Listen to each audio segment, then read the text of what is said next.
ఓం అజ్ఞానతిమిరంధస్య జ్ఞానాంజనశలాకయా చక్షురున్మిలితం యేన తస్మై శ్రీగురవే నమః. నమో ఓం విష్ణుపాదాయ కృష్ణపృష్ఠాయ భూతలే శ్రీమతే భక్తివేదాంత స్వామిన్ ఇతి నామినే. నమస్తే సారస్వతీ దేవే గౌరవాణి ప్రచారిణే నిర్విశేష శూన్యవాది పాశ్చాత్య దేశతారిణే. వాంఛాకల్పతరుభ్యశ్చ కృపా సింధుభ్య ఏవ చ పతితానాం పావనేభ్యో వైష్ణవేభ్యో నమో నమః. జయ శ్రీ కృష్ణ చైతన్య ప్రభు నిత్యానంద శ్రీ అద్వైత గదాధర శ్రీవాసాది గౌరభక్తవృంద. హరే కృష్ణ కృష్ణ కృష్ణ హరే హరే హరే రామ రామ రామ హరే హరే. మూకం కరోతి వాచాలం పంగుం లంఘాయతే గిరిం యత్కృపాతమహం వందే శ్రీగురు దీనతారిణం. హరే కృష్ణ భక్తులందరికీ స్వాగతం. మనం నిన్నటి క్లాస్లో భగవద్గీత 8వ అధ్యాయం చర్చించుకున్నాము. Will discuss the summary. So నిన్నటి అధ్యాయంలో మనము అర్జునుడు 8 ప్రశ్నలు అడుగుతారు. 7వ అధ్యాయంలో భగవంతుడు తన యొక్క జ్ఞాన విజ్ఞానం గురించి చెప్తారు. దానికి సంబంధించి అర్జునుడు ఆ కుతూహలంతో ఫర్దర్ క్వశ్చన్స్ అడుగుతారు. ఆ 8 ప్రశ్నల్లో 7 ప్రశ్నల్ని కృష్ణుడు ఇమ్మీడియట్గా ఆన్సర్ 2 శ్లోకాలు ఆన్సర్ చేస్తారు. 8వ ప్రశ్న ఇది మోస్ట్ ఇంపార్టెంట్ క్వశ్చన్. అంటే భగవంతుణ్ణి ఎలా చేరుకోవాలి అని చెప్పి. సో దానికి ఫస్ట్ ఆఫ్ ఆల్ మనం చూసుకున్నాము మన విషయంలో అసలు ఎందుకు చేరుకోవాలి, ఎందుకు భగవంతుని ధామాన్ని మనం చేరుకోవాలి, ఎందుకు అది జీవితం యొక్క పరమ ఉద్దేశము పరమ లక్ష్యం అనేది మనం చూసాము. అర్జునుడి విషయంలో ఆయనకు ఆ విషయం ఆల్రెడీ తెలుసు. జీవితం యొక్క పరమ ఉద్దేశం ఏమిటి, భగవంతుని పరంధామాన్ని చేరుకోవాలి అని చెప్పి. సో అర్జునుడు ఏమడిగారంటే ఎలా చేరుకోవాలని అడిగారు. దానికి కృష్ణుడు ఫస్ట్ సెక్షన్ మొత్తం కూడా ఆ సబ్జెక్టే చెప్పారనమాట. ఫస్ట్ ఆఫ్ ఆల్ ఏ విధంగా మృత్యు సమయంలో మన భగవంతుని తలుచుకుంటే మన భగవంతునితో ధామానికి వెళ్తాము. అదే కాకుండా వేరే మన మనసులో ఇవి దేని తలుచుకుంటాయి మనము అక్కడక్కడ వెళ్తామని చెప్పి చెప్పడం జరిగింది. కాబట్టి మృత్యు అనేది పరీక్ష, అది సర్ప్రైజ్ ఎగ్జామ్, మామూలు స్కెడ్యూల్డ్ ఎగ్జామ్ కాదు, సర్ప్రైజ్ ఎగ్జామ్. అంటే ఎప్పుడైనా పరీక్ష రావచ్చు అని చెప్పి. కాబట్టి దానికి మనము ఎల్లప్పుడూ సన్నద్ధంగా ఉండాలి అని చర్చించుకున్నాము. అది ఎలా సన్నద్ధం ఉండాలి అంటే జీవితకాలం భక్తి అని చేయాలి, అంతే తప్ప మృత్యు సమయంలో భగవంతు నామం జపం చేస్తే సరిపోతుంది, మృత్యు సమయంలో భగవంతుని స్మరించుకుంటే సరిపోతుంది అనుకుంటే కుదరదు అని చర్చించుకున్నాము. తర్వాత నెక్స్ట్ సెక్షన్ మనము భగవంతుణ్ణి ఎలా పొందాలి అని చర్చించుకున్నాము. అదే సో అండ్ దెన్ ఎందుకు అని చెప్పి కూడా. సో భగవంతుడు చెప్తాడు దుఃఖాలయం అశాశ్వతం అని చెప్పి. సో భౌతిక ప్రపంచం గురించి చెప్తాడు అండ్ ఆధ్యాత్మిక ప్రపంచం గురించి కూడా చెప్తారనమాట. సో భౌతిక ప్రపంచాన్ని జైలుతో పోల్చారు. ఎందుకంటే జైలు అనేది ఒకటి శిక్ష, రెండవది సత్ప్రవర్తన, మనలో మార్పు తీసుకురావడం అని చెప్పి. అదేవిధంగా ఈ భౌతిక ప్రపంచం అనేది ఒక రకమైన శిక్ష, జన్మ మృత్యు జరా వ్యాధి. అంటే జన్మ మృత్యువు వ్యాధి మరియు వృద్ధాప్యము, ఈ 4 రకాల పనిష్మెంట్స్ ప్రతి ఒక్కరికి ఉంటాయని చర్చించుకున్నాము. ఇవి కాకుండా ఇంకా చాలా ఉంటాయని చర్చించుకున్నాము. కానీ సో దట్ జీవి అనేవాడు అర్థం చేసుకుంటాడు, నేను భగవంతునితో స్వతంత్రంగా ఉండి నిజంగా ఆనందంగా ఉండలేను, భగవంతుని ఆనందంగా ఉండగలను అని చెప్పి. So that is the goal అని చెప్పి. ఏ విధంగా జైల్లో ఉన్న వ్యక్తి చిన్న తప్పు కోసం ఇంత పెద్ద శిక్ష అనుభవిస్తున్నాను కాబట్టి నెక్స్ట్ టైం తప్పు చేయను అని ఏ విధంగా ఒక జైల్లో ఉన్న వ్యక్తి తెలుసుకుంటాడో, అదేవిధంగా ఈ భౌతిక ప్రపంచంలో ఉన్న వ్యక్తి తెలుసుకొని అప్పుడు మన సత్ప్రవర్తనకు వచ్చి భగవంతుని ఆశ్రయం తీసుకుంటాడు. అప్పుడు ఆయన భగవంతుని భక్తుడు అవుతాడని చర్చించుకున్నాము. లాస్ట్ సెక్షన్లో ఏం తీసుకున్నామంటే, సో సంబడి ఎవరైతే భగవంతుని వైపు వస్తున్నారో ఆ యోగుల్లో కూడా అష్టాంగ యోగి వర్సెస్ భక్తి యోగి, రెండింటి మధ్య డిఫరెన్స్ చూసామన్నమాట. అష్టాంగ యోగి అనేవాడు తన యొక్క స్వశక్తితో అష్టాంగ యోగి అనేవాడు భగవంతుని చేరుకోవాలని ప్రయత్నిస్తాడు. అంటే తన మనస్సు మీద, శరీరం మీద, ఈ ప్రాణవాయువుల మీద నియంత్రణ పెట్టుకొని తన ప్రాణాన్ని ఎప్పుడు వదిలిపెట్టేయాలి, ఏ ముహూర్తంలో వదిలిపెడితే భగవంతుని చేరుకుంటాను. సో అవన్నీ లెక్కలు ఉంటాయి అష్టాంగ యోగికి. కానీ భక్తి యోగి అనేవాడు వీటి గురించి ఆలోచించాడు. భక్తి యోగి అనేవాడు ఎప్పుడు కూడా ఏ విధంగా నేను నిరంతరము భగవంతుని యొక్క శరణాగతిలో ఉంటాను, ఏ విధంగా నిరంతరం భగవంతుని సేవ చేసుకుంటాను అనే భావనలోనే ఉంటారు. అండ్ ఆయన ఏ సందర్భంలో, ఏ సమయంలో, ఏ వేళ, ఎక్కడైనా సరే ఆయన ప్రాణం విడిచిపెట్టినప్పుడు భగవంతుని ధామాన్ని చేరుకుంటాడు. రాదర్ భగవంతుడు తన నుంచి తీసుకెళ్తాడు పర్సనల్గా. ఎగ్జాంపుల్ చెప్పుకున్నాం, చిన్నపిల్లవాడికి ఎక్కువ వర్రీ అవ్వాల్సిన అవసరం లేదు. వీసా, పాస్పోర్ట్, ఇమిగ్రేషన్, ఈ ఫ్లైట్ ఆ ఫ్లైట్, తల్లిదండ్రులని చేయి పట్టుకుంటే చాలు, తల్లిదండ్రులే తీసుకెళ్తారు. అదేవిధంగా భక్తుడు అనేవాడు చిన్న పిల్లవాడి మాదిరిగా తల్లిదండ్రుల మీద, అంటే ఇక్కడ భగవంతుని మీద శరణాగతులు అవుతారు కాబట్టి భగవంతునే ఆయన చూసుకుంటాడని చెప్పాము. సో ఇక్కడతో మనం 8వ అధ్యాయం ముగిసింది. సో ఈరోజు మనం 9వ అధ్యాయం చర్చించుకుంటాము. ఈ 9వ అధ్యాయం పేరు రాజవిద్య, రాజవిద్య యోగము అని చెప్పి. So let us discuss. So this chapter Bhagavad Gita మొత్తానికి, ఎంటైర్ భగవద్గీతలో మోస్ట్ ఇంపార్టెంట్ చాప్టర్ ఒక రకంగా 9వ అధ్యాయం అండి. 18వ అధ్యాయం ఆఫ్ కోర్స్ లాస్ట్ కంక్లూజన్ అనేది ఎప్పుడు ఇంపార్టెంట్, క్లైమాక్స్. ఇంకో రకంగా చెప్పాలంటే మేబీ సినిమా భాషలో చెప్పాలంటే ఇంటర్వెల్ ఎప్పుడు థ్రిల్లింగ్గా ఉంటుంది, క్లైమాక్స్ థ్రిల్లింగ్గా ఉంటుంది. అవునా కాదండి? సో 18 అధ్యాయాల్లో హాఫ్ అంటే 9వ అధ్యాయము. So this is actual interval. So ఈ అధ్యాయం మీరే చూస్తారు ఇది ఎంత అద్భుతంగా ఉంటుంది అన్నది. This is the most important chapter of Bhagavad Gita, 18వ అధ్యాయం కూడా. సో కాబట్టి మనం శ్రద్ధగా వినండి, నోట్స్ రాసుకోండి. All the best. సో ఈ అధ్యాయాన్ని మనము 4 ఖండాలుగా విభజించవచ్చు. మొదటి ఖండము, మొదటి 3 శ్లోకాలు జ్ఞానం గురించి, అంటే ఈ అధ్యాయంలో కృష్ణుడు ఏమైతే ఇన్ఫర్మేషన్ ఇస్తున్నారో అది ఎందుకు ప్రత్యేకమైన ఇన్ఫర్మేషన్ అని చెప్పి. రెండవ సబ్జెక్ట్ ఏంటంటే భగవంతుడు శక్తి ఊహాతీతమైనది అని చెప్పి, అన్ఇమాజినబుల్, రైట్, అన్కాంప్రహెన్సిబుల్ ఇంగ్లీష్లో చెప్పాలంటే, అన్డిస్క్రైబబుల్ అన్నట్టుగానే. మూడో కాన్సెప్ట్ ఎవరు భగవంతుణ్ణి పూజించరు అనే ఎలిమెంట్, పూజిస్తారు ప్లస్ పూజించరు, ఈ 2 ఎలిమెంట్స్ అనమాట. Who worships, who doesn't worship అనేది 11 నుంచి 25.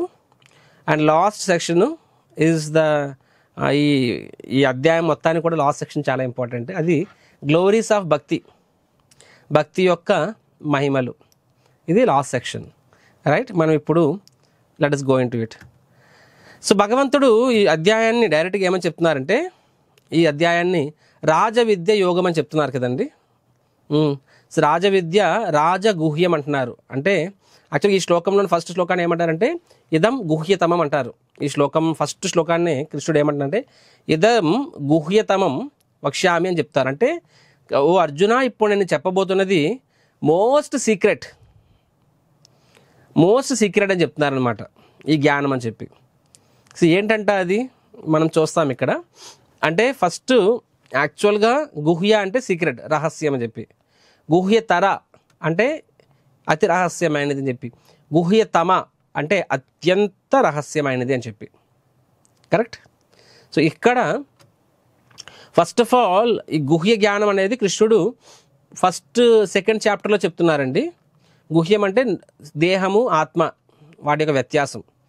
That is a confidential knowledge. ఎందుకంటే ఈ లోకంలో మనకి ఎవ్వరు కూడా ఆత్మ గురించి కాన్సెప్ట్ చెప్పరు. మీరు ఒక్కసారి రోడ్డు ఎక్కండి, ఎనీ టైం మీరు ఎక్కడైనా బయటకు వెళ్ళండి, 360 degrees తల తిప్పండి, ఇలా చూడండి, మొత్తం చూడండి. మీకు ఏదైనా సరే నేను శరీరం కాదు, నేను ఆత్మ అనే ఎలిమెంట్ మీకు ఏదైనా గుర్తు చేస్తుందా? ఏం గుర్తు చేయదు. అక్కడ బిల్బోర్డ్ ఉంటుంది, వైల్డ్ స్టోన్ సెంట్, అది వేసుకుంటే అమ్మాయిలందరూ వెంట పడతారు. అంటే నువ్వు బాడీ అనే నేను మగాడిని ఆర్ నేను ఆడదాన్ని, నాకు మగ అట్రాక్షన్, మ్యాన్ విమెన్ అట్రాక్షన్. ఇంకో దగ్గర ఏదో నగలు, అగైన్ బాడీలు కాన్సెప్ట్స్, బట్టలు, బిల్బోర్డ్స్, ఆర్ ఇక్కడ ఫ్రూట్ జ్యూస్లు, రెస్టారెంట్లు, ప్రతిది కూడా నీ శరీరం అంటే నీ శారీరక ఇంద్రియ తృప్తికి సంబంధించి, ఆర్ నువ్వు శరీరం అనే కాన్సెప్ట్ని పెంచుతావు తప్ప ఆత్మ అనే కాన్సెప్ట్ ఎక్కడ టచ్ చేయదు. అవునా కాదా? సో ఆత్మ అనే కాన్సెప్ట్ తెలుసుకోవడమే that it self is a confidential knowledge. ప్రతి ఒక్కరికి దాని గురించి తెలియదు. సో ఇట్ ఈస్ కాన్ఫిడెన్షియల్, రహస్యమైనది చెప్పి. సో దానికన్నా గుహ్యతర అంటే ఈవెన్ మోర్ కాన్ఫిడెన్షియల్ నాలెడ్జ్ ఏంటంటే భక్తి యొక్క జ్ఞానము. చాలామందికి ఆత్మ అనే కాన్సెప్ట్ తెలుస్తుందండి. అంతే ఇప్పుడు నేను ఒకప్పుడు చిన్నప్పుడు I to hear victory Venkatesh వాడు ఇంటర్వ్యూస్ అనమాట. I'm God, I'm that, I'm this, I'm energy, I'm this అంటూ ఉంటారు. సో వీళ్ళందరూ ఒక రకమైన కన్ఫ్యూజ్డ్ పీపుల్. ఒకరోజు ఈ పుస్తకం చదువుతారు, ఒకరోజు యాక్చువల్గా నేను ఒకప్పుడు ఆయన ఫాలో అయ్యేవాడిని, చూసేవాడిని ఆయన ఏంటి అని చెప్పి. ఇంకోసారి గాడ్ లేడంటారు, నేనే గాడ్ అంటారు, ఇంకొకసారి ఆయన ద ఎనర్జీ అంటారు, ఇంకొకసారి నేను అన్నీ వదిలేసాను అంటారు, అవి ప్యూర్ వెజిటేరియన్ అంటారు, ఇంకోటి అంటారు. సో ఒక నిర్దిష్టమైన వాళ్ళకి సిద్ధాంతం ఉండదు. ఎందుకంటే వాళ్ళు దే ఆర్ లైక్ స్పెక్యులేటర్స్. శాస్త్రం ఆధారంగా కాకుండా చాలామంది ఆత్మకు సాయి చాలా ఇన్ఫర్మేషన్ రాస్తుంటారు, పుస్తకాలు రాస్తున్నారు, చదువుతూ ఉంటారనమాట. So they don't understand about bhakti. So right. So భగవంతుడు, భక్త, భగవాన్, ఈ మూడు వీటికి సంబంధించిన ఇన్ఫర్మేషన్ ఉంది. వాళ్ళు మ్యాక్సిమం ఆత్మస్థాయిలో ఉండిపోతారనమాట జ్ఞానులు చాలా వరకు. నేను ఇది కాదు, నేను శరీరం కాదు, నేను ఇది కాదు, అది కాదు, నేను ఆత్మ అని చెప్పి అలా ఉండిపోతారు తప్ప. సో నువ్వు ఆత్మ అయితే నీకు పరమాత్మకి సంబంధం ఏమిటి? ఇఫ్ యూఆర్ బాడీ, నేను శరీరం అనుకుంటే నా శరీరానికి ఇప్పుడు ఈ శరీరం ఎక్కడి నుంచి వస్తుంది? అమ్మా నాన్న వస్తుంది. సో మా అమ్మ నాన్న ఎవరు తెలిసిపోయింది. నేను ఆత్మ అనుకుంటే ఆత్మ ఎక్కడి నుంచి వచ్చింది? పరమాత్మ. మన ఆత్మకి పరమాత్మకి సంబంధం ఏమిటి? నెక్స్ట్ ఆ సంబంధాన్ని ఇప్పుడు ఏమైంది, దాన్ని ఎలాగా రీఇన్స్టేట్ చేసుకోవాలి? సో ఆ ఇన్ఫర్మేషన్, సో భక్తి అనే జ్ఞానము, రైట్, ఆ భక్తి అనే మార్గము, ఆ ప్రాసెస్, దానికి సంబంధించిన ఇన్ఫర్మేషన్ గుహ్యతర, ఇంకా కష్టమే, ఇంకా గుహ్యమైనది, రహస్యమైనది. కానీ అది భగవద్గీత 7-8 అధ్యాయాలు కృష్ణుడు చెప్పాడండి. 7th చాప్టర్ 8th చాప్టర్లో భక్తి గురించి స్టార్ట్ చేశారు కదండి. అందులో భగవంతుడికి సంబంధించిన ఇన్ఫర్మేషన్ ఉంది. భగవంతుడి యొక్క గొప్పతనము, భక్తి యొక్క గొప్పతనము, ఈ రెండు ఎందులో ఉన్నాయి? 7-8 అధ్యాయాల్లో ఉన్నాయి. నిన్న చూసాం మనము. యోగి అనేవాడు కష్టపడాలి, భక్తుడు అనేవాడు భగవంతుడే తీసుకెళ్ళిపోతాడు దాని దగ్గర, తన భగవంతుడు ధామానికి. ఆయన స్వయంగా వచ్చి తీసుకెళ్ళిపోతాడు భగవంతుడు. తేషాం అహం సముద్ధర్త మృత్యు సంసార సాగర. అహం సముద్ధర్త, నేను ఉద్ధరిస్తాను. మృత్యు సంసార సాగర, నేను ఈ సాగరం నుంచి వాళ్ళని తీసుకెళ్ళిపోతానని చెప్పి. రైట్. అంటే 7-8 అధ్యాయంలో గుహ్యతర, మోర్ కాన్ఫిడెన్షియల్ ఇన్ఫర్మేషన్, అంటే భగవంతుని యొక్క గొప్పతనము, భక్తి యొక్క గొప్పతనము, భక్తుడి యొక్క గొప్పతనం, ఇవి ఉందన్నమాట. మరి ఎంతకన్నా ఇంకే మిగిలింది ప్రభుజీ అంటే గుహ్యతమ. సో ఈ అధ్యాయంలో ఏముంటుందంటే శుద్ధ భక్తుడి యొక్క గొప్పతనము మరియు భగవంతుడి యొక్క హృదయం ఆవిష్కృతమవుతుంది. అంటే భగవంతుడు తన భక్తుని ఎంతగా ప్రేమిస్తాడు, తన భక్తుడి పట్ల, శుద్ధ భక్తి పట్ల భగవంతుని యొక్క ఫీలింగ్స్ ఏంటి, ఆయన ఎమోషన్ ఏంటి అనేది మనం ఈ అధ్యాయంలో చూస్తాము. రైట్. అంటే 7వ అధ్యాయం 8వ అధ్యాయం భగవంతుని యొక్క గొప్పతనం చూస్తాం, ఆయన ఐశ్వర్యం. ఈ అధ్యాయంలో ఆయన మాధుర్యం, అంటే ఈ స్వీట్నెస్, ఎంతగా ఆయన భక్తులను ప్రేమిస్తాడు, ఎంత పిచ్చిగా ఆయన భక్తులను ప్రేమిస్తాడు. How much. ఇంతవరకు మనం ఏం చూసుకున్నాము ఈ భగవద్గీత 8 రోజుల నుంచి, 8 అధ్యాయాల నుంచి మనం ఏం చూసామంటే ఏ విధంగా ఒక పర్సన్ హౌ ఆయన ఎలా భక్తి చేయాలి, నిష్కామకర్మ చేయాలి, అంటే మన తరపు నుంచి ఏం చేయాలో మాట్లాడుకున్నాం తప్ప భగవంతుడు అసలు ఆయన తరపు నుంచి ఆయన ఎమోషన్ ఏంటి, ఆయన ఫీలింగ్ ఏంటనేది మనం చూడలే. సో ఈ చాప్టర్లో గుహ్యతమ అనేది, so will see from the lord's point of view, ఆయన తన భక్తుల్ని పట్ల ఆయన అభిప్రాయం ఏంటి, ఎంతగా ఆయన పిచ్చిగా ప్రేమిస్తాడు అనే ఎలిమెంట్స్ మనం ఈ అధ్యాయంలో చూస్తామంటే ఆయన హృదయం ఆవిష్కృతం అవుతుంది. అందుకనే అది గుహ్యతమ, అది ఎవరికో తప్ప అర్థం కాదు అది. రైట్. సో ఇప్పుడు నెక్స్ట్, సో ఈ జ్ఞానాన్ని కృష్ణుడు చెప్తే స్వయంగా అర్థం చేసుకోవడానికి 2 అర్హతలు కావాలంట. మొదటిది అనసూయవే, అంటే అసూయ లేకుండా ఉండడం అని చెప్పి. రెండవది శ్రద్ధ, అంటే విశ్వాసం అని చెప్పి. మీకు గుర్తుకుందని 4వ అధ్యాయంలో కూడా కృష్ణుడు చెప్తున్నారు, అక్కడ అర్జునుడు చెప్తున్నారు, భక్తోసిమి సఖాచేతి అని చెప్పి, నువ్వు నా భక్తుడివి, నా స్నేహితుడు కాబట్టి నీకు చెప్తున్నాను అని చెప్పి.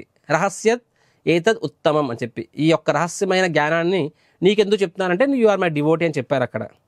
సో ఇక్కడ ఆ నాలెడ్జ్ కన్నా కూడా ఈ నాలెడ్జ్ ఇంకా ఎక్కువ నాలెడ్జ్. సో ఇక్కడేమో చెప్తున్నారు, because you are non envious, నీ నా పట్ల ఈర్ష్యద్వేషం లేదు. ఎందుకంటే ఈ లోకంలో ప్రతి ఒక్కరికి భగవంతుని పట్ల ఈర్ష్యద్వేషాలు ఉంటాయండి. మొన్న కూడా ఎవరు అడిగారు క్వశ్చన్స్లో, మీలో ఒకరు అడిగారు, ఈ బ్యాచ్లోనే అడిగింది. ఏమని అడిగింది? ప్రభుజీ భగవంతుని పట్ల ఈర్ష్యద్వేషాలు ఉంటాయా? అరే కమాన్ యార్, మన అందరికీ ఉంటాయి. మన కోసం లక్షలు ఖర్చు పెట్టుకుంటాము, భగవంతుని విషయంలో అంటామన్నమాట. దట్ ఈస్ ఈర్ష్య. నిజంగా నువ్వు నమ్మితే భగవంతుడిని, ఆయనే మనకి ఇచ్చింది అనుకున్నప్పుడు ఆయనకి ఇవ్వడానికి మనం ఆలోచించకూడదు. That is because of envy only. నాకు కావాలి, ఆయనకు కాదు, నాకు ఫస్ట్ కావాలి, ఓకే మిగిలితే ఆయన చూద్దాము. ప్రతి విషయంలో కూడా మన ఎంజాయ్మెంట్ కోసం మనం ఏం పర్వాలేదు, ఎన్ని గంటలైనా ఖర్చు పెట్టేస్తాము, ఎన్ని గంటలైనా సరే స్పెండ్ చేస్తాము, భగవంతుని విషయంలో లెక్కలు వేసుకుంటాం అనమాట. That is envy actually. మన బయటకు కనిపించకపోవచ్చు, కానీ హృదయాంతరాల్లోకి వెళ్ళి చూస్తే we can understand that is actually envy అని చెప్పి. సో అనసూయ. రెండోది శ్రద్ధ అని చెప్పి. సో అంటే సంపూర్ణ విశ్వాసం అని చెప్పి. భగవద్గీత ఇక్కడ మోస్ట్ కాన్ఫిడెన్స్, అత్యంత రహస్యమైన జ్ఞానాన్ని ఇస్తున్నాను అని కృష్ణుడు చెప్తున్నాడే. మీకు అనిపించదు ప్రభుజీ అత్యంత రహస్యమైనది ఏముందండి, భగవద్గీతలోనే ఉంది. మరి భగవద్గీత 300 రూపాయలు పెడితే అందరికీ దొరికేస్తుంది. మీలో చాలామంది తీసుకున్నారు, తీసుకోలేని వాళ్ళు తీసుకోండి భగవద్గీత ఆన్లైన్లో, యూఆర్ గెటింగ్ ఇట్. సో 500 రూపాయలు పెడితే మొత్తం సెట్ అంతా వస్తుంది. దానిలో అంత మెగా సీక్రెట్ ఏముంది? What is so most confidential about it? అంటే మీకు ఉంది, మీరు భగవద్గీత చదివినా సరే, కానీ అంటే ఆ పుస్తకంలో ఉన్నా మీకు అది అర్థం కాదు. ఎందుకంటే అది కాన్ఫిడెన్షియల్ కాబట్టి, అత్యంత రహస్యమైంది కాబట్టి. ఎప్పుడు అర్థమవుద్ది అంటే, ఒకటి భక్తుడు అవ్వాలి, భగవంతుని పట్ల సంపూర్ణ అసూయ లేకుండా ఉండాలి, ఆర్ సంపూర్ణ శ్రద్ధతో ఉండాలన్నమాట. ఆర్ అసూయ శ్రద్ధ లేనివాడి నుంచి వినాలి నువ్వు. మనకు ఉండొచ్చు, కానీ ఎవరికైతే అది లేవో వాళ్ళ నుంచి మనం విన్నప్పుడు శ్రద్ధగా, అప్పుడు మనలో కూడా మనకు కూడా ఈ అత్యంత గుహ్యమైన జ్ఞానం అనేది వస్తుంది. సో దిస్ శ్లోక రాజవిద్య రాజగుహ్యం పవిత్రం ఇదముత్తమం ప్రత్యక్షావగమం ధర్మ్యం సుసుఖం కర్తుమవ్యయం. 9.2. సో ఇక్కడ కృష్ణుడు ఏమని చెప్తున్నారు, రాజవిద్య అంటే ఇది కింగ్ ఆఫ్ ఆల్ నాలెడ్జెస్, అంటే ఇంతకు మించిన నాలెడ్జ్ ఇంకొకటి లేదు అని చెప్తున్నారు. ఇంతకు మించిన ఇంకో నాలెడ్జ్ లేదు అని చెప్పి. సో భగవద్గీత 9వ అధ్యాయంలో కృష్ణుడు చెప్తుంది వెరీ కాన్ఫిడెన్షియల్ నాలెడ్జ్. రాజగుహ్యం అత్యంత గుహ్యమైనది, అంటే అన్ని రహస్యాలకు అత్యంత రహస్యమైనది. ఎందుకంటే కృష్ణుడి యొక్క హృదయం ఇక్కడ ఆవిష్కృతం అవుతుంది, లాస్ట్ సెక్షన్లో వస్తుంది అది. పవిత్రం అంటే శుద్ధమైనది ఇది, ఉత్తమం దివ్యమైనది, ప్రత్యక్షావగమం ధర్మ్యం అంటే ధర్మం యొక్క పరిపూర్ణత. ఎన్నెన్నో ధర్మాలు ఉంటాయి, but what is essence of everything మనం ఈ అధ్యాయంలో చూస్తాము. సుసుఖం చాలా ఆనందంగా ఉంటుంది ఈ యొక్క జ్ఞానాన్ని పాటించడం, ఈ మార్గాన్ని పాటించడం. అవ్యయం, వ్యయం అంటే ఖర్చు, అవ్యయం అంటే అది నశించనిది అని చెప్పి, ఎల్లప్పుడూ నశించనిది అని చెప్పి, రైట్. సో ఇది ఫస్ట్ ఇన్ఫర్మేషన్. ఇప్పుడు భగవంతుడు తన గురించి చెప్తున్నారు కదండి. ఫస్ట్ అగైన్ తనకి మరియు జీవికి ప్రకృతికి ఉన్న రిలేషన్ చెప్తున్నారు అనమాట. ఊహాతీత సంబంధాలు అంటే ఇన్కన్సీవబుల్ రిలేషన్షిప్స్ అని చెప్పి ఏమని చెప్తున్నారు, అందరూ చెప్పండి ఆయన కథల. మయా తతం ఇదం సర్వం, మయా తతం ఇదం సర్వం జగత్ అవ్యక్తమూర్తినా, జగత్ అవ్యక్తమూర్తినా మత్స్థాని సర్వభూతాని, మత్స్థాని సర్వభూతాని నచాహం తేష్వస్థితః, నచాహం తేష్వస్థితః. So this shloka very wonderful shloka, అద్భుతమైన శ్లోకం ఇది. ఏమని చెప్తున్నారు ఇక్కడ, మయా తతం ఇదం సర్వం. సో బై మీ, మయా అంటే బై మీ, నా ద్వారా, బై మీ ఇదం సర్వం అంటే ఈ యొక్క నా ద్వారా సృష్టింపబడిన ఈ సమస్త జగత్తులో నేను జగత్ అవ్యక్త మూర్తిన, సమస్తము అవ్యక్త అంటే నేను ఇన్కన్సీవబుల్ అంటే కంటికి కనబడిన రూపంలో సర్వత్రం వ్యాప్తించి ఉన్నాను అని చెప్పి. మత్స్థాని అంటే నా అందే, సర్వభూతాని సమస్తము నా అందే ఉంది, అంటే నా మీదే ఆధారపడి ఉంది. నచాహం తేష్వస్థిత కానీ నేను వాణి అందు లేను ఓ పార్త అని చెప్పి. యాక్చువల్గా ఈ శ్లోకం అర్థం చేసుకోవడం చాలా కష్టం అండి, but I will explain it. ఇది మీరు చూసారండి, నిన్నటి క్లాస్లో మనము మహావిష్ణువు హృదయంలో నుంచి ఆ స్వేదరంధ్రాల నుంచి అనేక బ్రహ్మాండాలు వస్తున్నాయని చెప్పాను కదండి.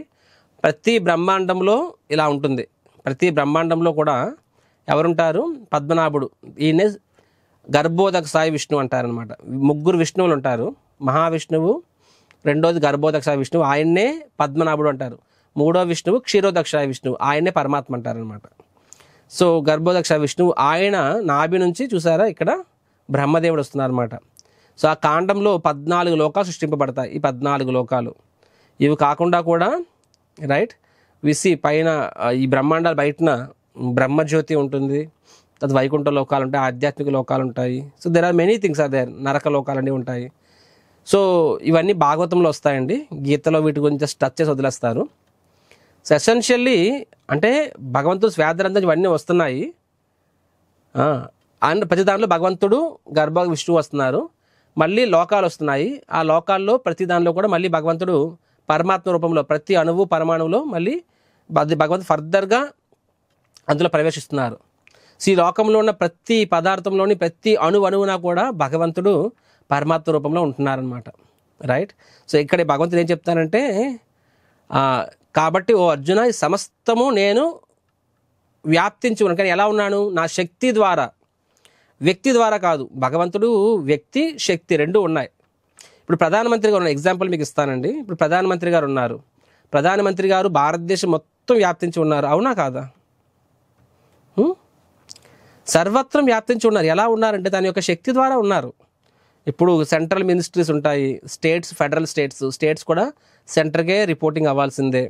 కాబట్టి ఆ స్టేట్స్ కూడా వాటికి కూడా బడ్జెట్స్ అవన్నీ సెంటర్ ఇస్తుంది. కాబట్టి ఎవరు ఏం చేసినా సరే అల్టిమేట్గా అది ప్రధానమంత్రి ద్వారా, అంటే ఆయన అప్రూవల్ ద్వారా అలా అవుతుంటుంది అనమాట. So in that sense is there everywhere. కానీ ఆయన తన పవర్ ద్వారా ఉన్నాడు. శక్తి అంటే ఇక్కడ పవర్ అనుకోండి. ఆయన తన శక్తి ద్వారా సర్వత్రం వ్యాప్తించి ఉన్నారు. కానీ వ్యక్తిగా ఆయన సర్వత్రం ఉన్నారా అంటే లేదు. ఎక్కడున్నారు ఆయన? ఈజ్ దేర్, మేము ఢిల్లీలో ఎక్కడ కూర్చున్నారనమాట. తన యొక్క ప్రధానమంత్రి ఆఫీస్లో కూర్చొని ఉన్నారేమో. సో సిమిలర్లీ భగవంతుడు సర్వత్ర వ్యాప్తించి ఉన్నాడని ఇక్కడ ఏం చెప్తున్నారు? ఇక్కడ ఈజ్ దేర్ ఎవ్రీవేర్. ఎలా ఉన్నారంటే అవ్యక్తమూర్తిన, ఇన్కన్సీవబుల్ ఫామ్, అవ్యక్త రూపం. సూర్యుడు అనేవాడు తన కిరణాల ద్వారా మొత్తము సమస్త లోకాలకి వెలుతురుస్తున్నాడు ఆయన. రైట్. మనం చూసినట్లయితే ఈ 14 లోకాలకి, ప్రతి బ్రహ్మాండానికి ఒక సూర్యుడు ఉంటాడు, చంద్రుడు ఉంటాడు. ప్రతి బ్రహ్మాండానికి అంటే 14 లోకాలకి సూర్యుడు ఉంటాడు అనమాట. సో ఈ 14 లోకాలకి వెలుతురు సూర్యుడు ఇస్తుంటాడు అక్కడ. సో తన కాంతి ద్వారా, తన కిరణాల ద్వారా సూర్యుడు సర్వత్ర వ్యాప్తించి ఉన్నాడు. కానీ సూర్య భగవానుడు గ్రహం మీద ఉన్నారు. సో సిమిలర్లీ గోలోక ఏక నివసతి అఖిలాత్మ భూతం. భగవంతుడు గోలోకంలో ఉన్నారు, ఏక నివసతి అఖిల ఆత్మభూతం. సిమిలర్లీ సమస్త అఖిల ఆత్మ, అఖిల అంటే సమస్త, ఆత్మభూతం అని చెప్పి సమస్త జీవుల హృదయాల్లో కూడా మళ్ళీ భగవంతుడు ఉన్నారు అని చెప్పి. రైట్. సో తన యొక్క శక్తి ద్వారా ఉన్నారని చెప్పి. కానీ ఇక్కడ నచాహం తేషు అవస్థిత అని చెప్తున్నారు. అంటే ఏంటి ఇక్కడ? కానీ నేను వాణి యందు లేను అని చెప్పి. ఇక్కడ ఇప్పుడు మీకేం చెప్తున్నాను? అన్నిట్లో భగవంతుడు ఉన్నాడని చెప్తున్నాను. దీన్ని ఎలా అర్థం చేసుకోవాలంటే, జీవులన్నీ నా యందు కలవు అంటే, నా యందు అంటే నా శక్తి మీదుగా అన్నీ ఆధారపడుతున్నాయని అర్థం అక్కడ.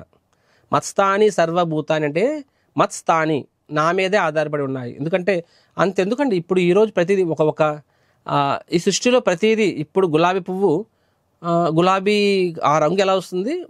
పరమాత్మ ఉన్నాడు కాబట్టి. ఆ వాసన ఎలా వస్తుంది? పరమాత్మ ఉన్నాడు కాబట్టి. ఒక స్త్రీ సంగమం అయిన తర్వాత ఆ అండం ఎలా వస్తుంది? పరమాత్మ ఉన్నాడు కాబట్టి. నెక్స్ట్ ఆ బొడ్డు బిగ ఎలా వస్తుంది? పరమాత్మ ద్వారా. సో ఈ లోకల్ ప్రతిదీ ఒక రకంగా వ్యవహరిస్తుంది. ఉప్పు ఉప్పుగా ఎందుకు ఉంటుంది? ఆ ఉప్పుకి దాన్ని NaCl అంటే కెమికల్ ఫార్ములా, ఆ ఫార్ములా కెమికల్ ఫార్ములా అది. కానీ అది ఎలాగంటే దాంట్లో పరమాత్మ ఉన్నాడు కాబట్టి అది ఒక రకంగా వ్యవహరిస్తుంది.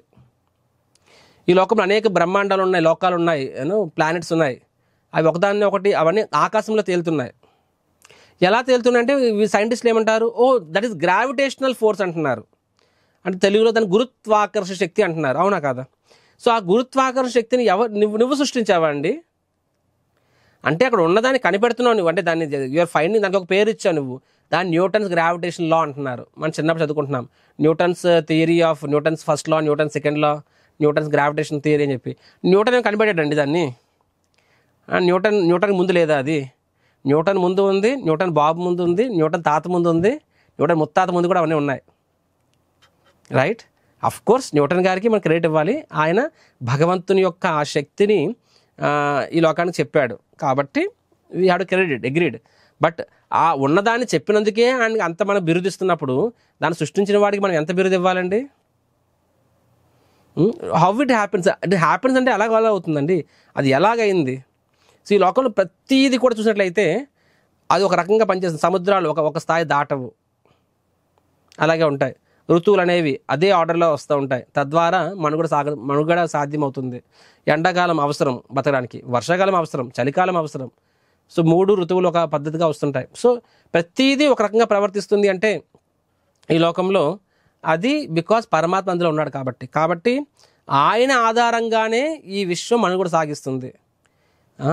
కానీ ఇక్కడ ఏమన్నా నచాహం తేసు అవస్థిత అంటే నేను దానిలో లేను అంటే అర్థమేనంటే దాని అర్థం, కానీ అన్నిటిలో భగవంతుడు ఉన్నాడు కానీ అన్నీ భగవంతుడు కాదు, ఇది అర్థం. రాసుకోండి ప్లీజ్, రైట్ ఇట్ డౌన్. అన్నిట్లో భగవంతుడు ఉన్నాడు. మత్స్థాని సర్వభూతాని నచాహం తేసు అవస్థిత అంటే అర్థం ఏంటంటే అన్నిట్లో భగవంతుడు ఉన్నాడు కానీ అన్నీ భగవంతుడు కాదు, ఇది దాని అర్థం. రాయిలో భగవంతుడు ఉన్నాడు కానీ రాయి భగవంతుడు అయిపోడు. ఒక చెట్టులో ఉన్నాడు, ఒక ఆకులో ఉన్నాడు, ప్రతి యాటంలో అణువు ఉన్నారు భగవంతుడు. పరమాత్మ రూపంలో శక్తి రూపంలో ఉన్నారనమాట. శక్తి రూపంలో భగవంతుడు సర్వత్ర వ్యాప్తించి ఉన్నారు. కానీ అది సర్వత్ర ఉన్నంత మాత్రాన ఆయన భగవంతుడు అయిపోవట్లేదని అది చెప్తున్నారు ఇక్కడ. He is there in everything but that doesn't mean that he is everything. అన్నిట్లో ఆయన ఉన్నారు కానీ సో అలా అని చెప్పి అన్ని భగవంతుడు కాదు. మనం దేని బట్టి దాన్ని పూజించాం, మనము ఒక ఆర్డర్ ఉంటుంది. అదే విషయాన్ని చెప్తున్నారు ఇక్కడ, రైట్. నెక్స్ట్ లోకంలో ఏం చెప్తున్నారు భగవంతుడు? లాస్ట్ అధ్యాయంలో ఎక్కడైతే ముగించారు అంటే బ్రహ్మాండాలు వస్తాయని చెప్తున్నారు కదా, నా ద్వారా సృష్టి వస్తుంది బ్రహ్మాండాలు, మళ్ళీ నా ద్వారే ఏమవుతున్నాయని భగవంతుడు ఏం చెప్తున్నారు? 100 ఏళ్ళు ఉంటుంది బ్రహ్మదేవుడు, 100 ఏళ్ళు భూత్వా ప్రళీయత అని చెప్తున్నారు. అంటే మళ్ళీ బ్రహ్మదేవుడు రాత్రి అయినప్పుడు మళ్ళీ 14 లోకాలు మొత్తం భగవంతుల్లో కలిసిపోతాయంట. మళ్ళీ బ్రహ్మదేవుడు లేచినప్పుడు మళ్ళీ 14 లోకాలు మళ్ళీ సృష్టి ప్రారంభమవుతుంది. సో సృష్టి, స్థితి, ప్రళయ. స్థితి అంటే మెయింటెనెన్స్, సృష్టి అంటే క్రియేషన్. అంటే మన అపార్ట్మెంట్ కడతాము, ఒక 70 ఏళ్ళు ఉంటుంది, మళ్ళీ పడగొట్టేస్తాం ప్రభుత్వం, మళ్ళీ కడతాము, అవునా కాదా? సో అదేవిధంగా ఈ భౌతిక ప్రపంచం కూడా అలాగే ఉంటుందన్నమాట. సో బ్రహ్మదేవుడు ప్రతిరోజు ఏమవుతాయి, 14 లోకాలు మళ్ళీ డిస్మాంటిల్ అయిపోతాయి, భగవంతుల్లో కలిసిపోతాయి. జీవులందరూ భగవంతుడు కలుస్తారు, మళ్ళీ బ్రహ్మదేవుడు తెల్లవారినప్పుడు మళ్ళీ 14 లోకాలు సృష్టింపబడతాయి అన్నమాట. సో ఈ విధంగా నా ద్వారే సృష్టి అవుతుంది, నా ద్వారానే మెయింటెనెన్స్ అవుతుంది, నా ద్వారానే డిజల్యూషన్ అవుతుంది. డిజల్యూషన్ అంటే ప్రళయం అని చెప్పి భగవంతుడు చెప్తున్నారు. ఇక్కడ భగవంతుడు ఇలా ఇంతే చెప్తున్నారు, ఎందుకని ఎక్కువ చెప్పట్లేదు. ఇదే విషయాన్ని భగవంతుడు శ్రీమద్ భాగవతంలో 2వ స్కందంలోను 3వ స్కందంలోను విడమర్చి చెప్తారు. దాన్నే సర్గ విసర్గ అంటారు, ప్రథమ సృష్టి ద్వితీయ సృష్టి అని చెప్పి. అందులో పూసగుచ్చినట్టు ఈ సృష్టి ఎలా అవుతుంది అని చెప్పి బిగ్ బ్యాంగ్ థియరీ అన్నారు చూడండి, అందులో ఎంత డీటెయిల్ ఉంటుందో తెలియదు కానీ భగవంతుడు ఫుల్ డీటెయిల్గా ఈ సృష్టి గురించి వివరణ మొత్తం భాగవతంలో వస్తుంది. ఇక్కడ భగవంతుడు ఇంతే 3 శ్లోకాల్లో చెప్తున్నారు. ఇక్కడ ఫర్దర్గా భగవంతుడు ఏం చెప్తున్నారు చూద్దాం. ఓ కుంతీపుత్ర, కల్పాంతములో సమస్త భౌతిక సృష్టిలు నా ప్రకృతిలో ప్రవేశిస్తాయి, నాలో ప్రవేశిస్తున్నాయి. మళ్ళీ వేరొక కల్పారంభంలో నా శక్తిచే వాటిని తిరిగి సృష్టిస్తాను. సమస్త జగత్తు నా ఆధీనంలో ఉంది, నా సంకల్పంతోనే అది చివరికి లయించిపోతుంది. అంటే నేనే సృష్టికి కారణము, నేనే మెయింటెనెన్స్ కారణము, నేనే ప్రళయానికి కారణం భగవంతుడు చెప్తున్నారు ఇక్కడ. ఇప్పుడు మీకు అనిపించవచ్చు ప్రభుజీ ప్రకృతికి అవన్నీ చేస్తున్నాయి అని చెప్పి. నేచర్ మనం చూసినట్లయితే ప్రతిదానికి ఒక శక్తిని ఇస్తుంది. యాక్చువల్గా ఈ సృష్టిలో చిన్న చిన్న పురుగులు డిస్కవరీ టీవీ చూడండి, ఒక తేనెటీగ ఎలా బతుకుతుంది, ఒక చీమ ఎలా బతుకుతుంది. ఆ చీమకు బతకడానికి కూడా భగవంతుడు ఎంత శక్తిని ఇస్తాడు. తన బరువుకి 10 ఇంతులు చీమ మోయగలదు. అంటే ఇప్పుడు నేను 100 కిలోలు అనుకోండి, నేను 1000 కిలోలు మోయగలనా? నేను 50 కిలోలు మోయగలనా? చీమ మోయగలదు. దానికి ఒక రకమైన శక్తిని ఇచ్చాడు. ఈ లోకంలో ప్రతి జీవికి భగవంతుడు ఒక ప్రత్యేకమైన శక్తిని ఇచ్చాడు. వాటి యొక్క ఆర్గనైజేషన్, ఒక సాలీడు ఎంత అద్భుతంగా సృష్టించుకుంటుంది. సో ఇదంతా ప్రకృతి. సో కృష్ణుడు ఇక్కడ ఏమని చెప్తున్నారు? మయ అధ్యక్షేణ ప్రకృతి సూయతే సచరాచరం హేతునానేన కౌంతేయ జగత్ విపరివర్తతే. ఏమని చెప్తున్నారు ఇక్కడ? ఓ కౌంతేయ, నా శక్తులలో ఒకటైన ఈ భౌతిక ప్రకృతి నా అధ్యక్షతన వర్తించుచు స్థావర జంగములను సృష్టించుచున్నది. దాని నియమము అనుసరించి ఈ జగత్తు మరలా సృష్టింపబడుచు లయము నందుచున్నది. భగవంతుడు ఇక్కడ చెప్తున్నారు. చూడండి 7వ అధ్యాయంలో, అంటే మొన్నటి క్లాసులో మీకు చెప్పాను, ఏమని చెప్పానంటే భూమి రపో నలవ వాయు కమ్మనో బుద్ధి రేవచ అహంకార ఇతియమ్మే భిన్నా ప్రకృతి రష్టిదా అని చెప్పి గుర్తుకుందా? 7వ అధ్యాయం చెప్పాను. అందులో ఏం చెప్పారంటే పంచమహాభూతాలు, భూమి రాపో నలవ వాయువు అని చెప్పి, right.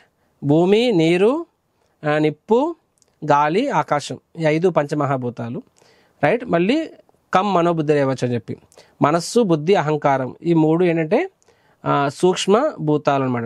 Gross material elements, subtle material elements అని చెప్పి ఈ 8 ఏంటంటే భిన్నామే ప్రకృతి. భిన్నా అంటే this is my separated energy, ఇది నా బహిరంగ శక్తి అని చెప్తున్నారు భగవంతుడు అక్కడ. అంతరంగిక శక్తి అంటే జీవాత్మలు చెప్తున్నారు. అంతరంగ శక్తి అంటే ఇట్ హ్యాస్ కాన్షియస్నెస్. ఈరోజు నాకు ఎవరో పర్సనల్ మెసేజ్ పెట్టారు, అంతరంగ శక్తి అంటే దట్ ఈస్ చేతన శక్తి, కాన్షియస్నెస్ అని చెప్పి. సో పరాశక్తి అంటారు, దాన్ని చేతన శక్తి అంటారు, దాని internal consciousness. So external energy ఏంటంటే కూడా నా బహిరంగ శక్తి అన్నారు. బహిరంగ శక్తి అంటే భౌతిక ప్రకృతిలో భాగం ఇవన్నీ. సో భగవంతునికి ఈరోజు మనం చూస్తామండి, భౌతిక ప్రకృతి, అంతరంగిక ప్రకృతి, అంటే this is like external energy, internal energy. దాన్నే భౌతిక ప్రకృతిని మహామాయ అంటారు, నోట్ చేసుకోండి ప్లీజ్, రైట్. అంతరంగిక శక్తిని యోగమాయ అంటారనమాట. యోగమాయ, మహామాయ, రైట్. సో మనము ఇప్పుడు బద్ధావస్థలో మనము మహామాయ ఆధీనంలో ఉన్నాము, శుద్ధావస్థలో మనం యోగమాయ ఆధీనంలో ఉంటాము. యోగమాయ అంటే భగవంతుని యొక్క internal energy, external energy, internal energy అని చెప్పి, ఓకేనా. సో ఇక్కడ ఏం చెప్తున్నారు, మయా దక్షేణ ప్రకృతి. ఈ యొక్క ప్రకృతి అంటే ఇక్కడ భౌతిక ప్రకృతి అంటే ఎక్స్టర్నల్ ఎనర్జీ, మహామాయ. ఇది మయా అధ్యక్షేణ, నా అధ్యక్షతలో నడుస్తుంది. ప్రకృతి నాతో ఇండిపెండెంట్ ఏం కాదు, ఇట్ ఈజ్ మై ఎనర్జీ అని చెప్పి. మయాధ్యక్షేణ ప్రకృతి సూయతే స చర అచరం, అంటే కదిలేవి కదలనివి అన్నిటినీ ఎవరు సృష్టిస్తున్నారంటే ప్రకృతి సృష్టిస్తుంది. అండ్ ఆ ప్రకృతికి నేను మూలాధారము. హేతునేనైన కౌంతేయ, హేతున అంటే ఐఎమ్ ద రీజన్, జగత్ పరివర్తతే. కాబట్టి మళ్ళీ సృష్టి తయారవడం, ప్రళయవడం అన్నీ అవుతుందని చెప్తున్నారు అనమాట. సో మాయ, సో మెటీరియల్ నేచర్ గురించి ఇక్కడ చెప్తున్నారు ఇక్కడ. సో కాబట్టి లాస్ట్ క్లాస్లో కూడా మీకు చెప్పాను కదండి, 5వ అధ్యాయంలో చెప్పాను. సో అంతా ఎవరు చేస్తున్నారంటే ప్రకృతే క్రియామాన అని గుణే కర్మాని సర్వశ అనే శ్లోకం చెప్పుకున్నాం మనం ఇక్కడ. అహంకార విమూఢాత్మ కర్తాహమితి మన్యత అని చెప్పి.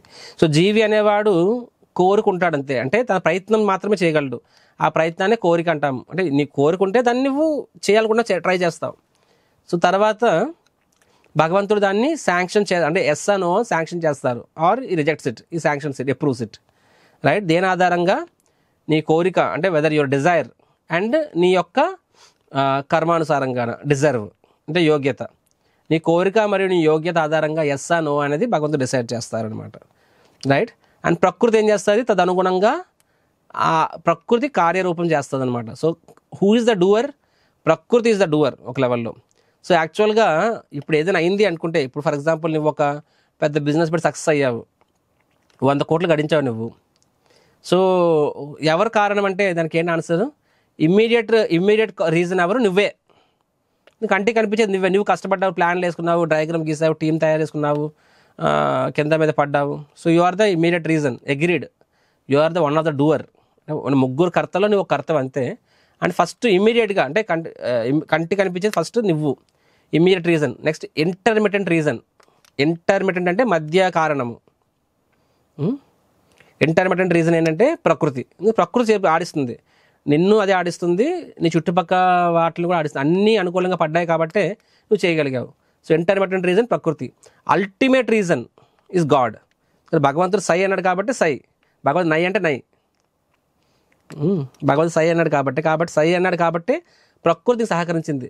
లేకపోతే నీ శరీరాన్నే అది ఇబ్బంది పెట్టి ఉండేది, నీ పక్క వాళ్ళని ఇబ్బంది పెట్టి ఉండేది, నీ మనసుని ఇబ్బంది పెట్టి ఉండేది, ఆ టైం నీకు అనుకూలంగా అయి ఉండేది కాదు. సో అన్నీ అనుకూలంగా పడితేనే మనం అనుకున్నట్లు అవుతాయండి. కాబట్టి మనం కూడా కారణమే. మనం immediate reason, intermittent reason, ultimate reason. So actual చేస్తుంది ఎవరు, ప్రకృతి చేస్తుంది.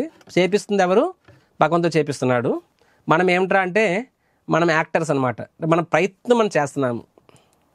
సో ఇక్కడ మీరు చూస్తున్నారండి, this photo is so beautiful, no, right. So భగవంతుని యొక్క అచింత్య శక్తి, అచింత్య అంటే ఇన్కన్సీవబుల్, అంటే మన ఇంద్రియాలకి ఊహాతీతమైనది, మన ఇంద్రియాలకు అందనిది అనమాట శక్తి, భగవంతుడి శక్తి. ఆ శక్తితోనే సకల జీవులతోనూ విశ్వంతోనూ భగవంతుడు సంబంధం ఏర్పరచుకుంటారు, రైట్. సో మన అశక్తి అంటే మనకంత కెపాసిటీ లేదు. అటువంటి విషయాల్ని మనము తర్కంతో మనము అర్థం చేసుకోవడము కష్టం అని చెప్పి ఇక్కడ చెప్పడం జరిగింది. భగవంతుడు చెప్తున్నాడు అనమాట. అంటే బద్ధజీవి అర్థం చేసుకోలేరు అని చెప్పి ఇక్కడ చెప్తున్నారు. ఏమనుకుంటే భగవంతుడు అనేది ఒక ఇట్స్ థియరీ, ఒక కాన్సెప్ట్ అనుకుంటారు. అంటే అది ఒక నమ్మకం అని చెప్పి. భగవంతుడు అనేది నమ్మకం, right. I believe in God, భగవంతుడు నమ్ముతాను నేను, నమ్మకం అని చెప్పి. సో ఓకే, మంచిదే. కానీ భగవంతుడు అనేది నమ్మకం మాత్రమే కాదండి. భగవంతుడు అనేది వాస్తవం. నమ్మకానికి వాస్తవానికి చాలా తేడా ఉందండి. నమ్మకం అంటే నువ్వు నమ్ముతున్న కాబట్టి ఉంది, నువ్వు నమ్మకపోతే లేదు. వాస్తవం అంటే నీ నమ్మకం నువ్వు నమ్మకపోవడంతో సంబంధం లేదు. అర్థమైందండి మీకు? మీరు నమ్మకపోవడంతో సంబంధం లేదు. సో నమ్మడానికి వాస్తవానికి చాలా తేడా ఉందండి, రైట్? సో నమ్మకం అంటే it's just a belief, that's it. So ఇప్పుడు నీ కంటికి కనిపించకపోవచ్చు, కానీ అది వాస్తవం తెలుసు. అందుకని నేను మొన్నటి కాదు చెప్పాను కదండి, సూత్రే మణిగణ ఇవ అని చెప్పి, మత్త పరతరం నాణ్యాత్ కించిదస్తి ధనంజయ మయి సర్వమిదం ప్రోతం సూత్రే మణిగణ ఇవ అని చెప్పి. ఏ విధంగా ఒక పూసల హారం ఉంటుంది, ఆ పూసలు మనకు కనిపిస్తాయి, కానీ అవన్నీ ఒక పద్ధతిగా ఉన్నాయండి. లోపల దారం ఉంటుంది, దారం లేకపోతే అవి నిలబడవి. ఆ దారం కనిపించకపోవచ్చు, కానీ నువ్వు దాన్ని నమ్మగలవు, ఎందుకంటే అవన్నీ ఒక సిస్టంలో ఉన్నాయి కాబట్టి.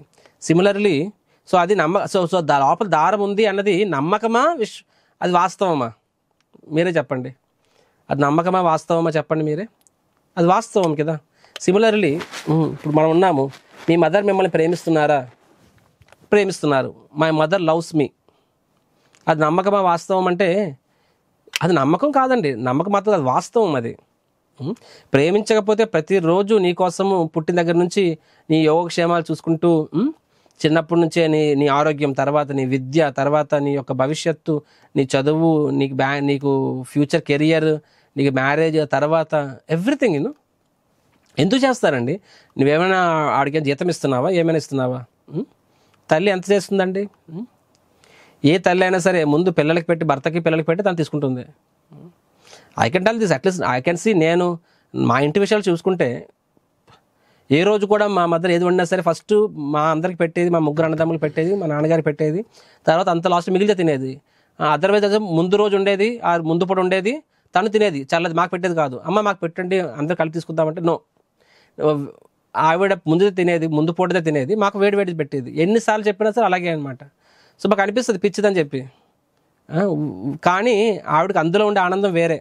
తన పిల్లలకి అంటే నాకు ఏదైతే బెస్ట్ ఉందో ఆ బెస్ట్ ముందును నా పిల్లలకి భర్తకి పెట్టేయాలి.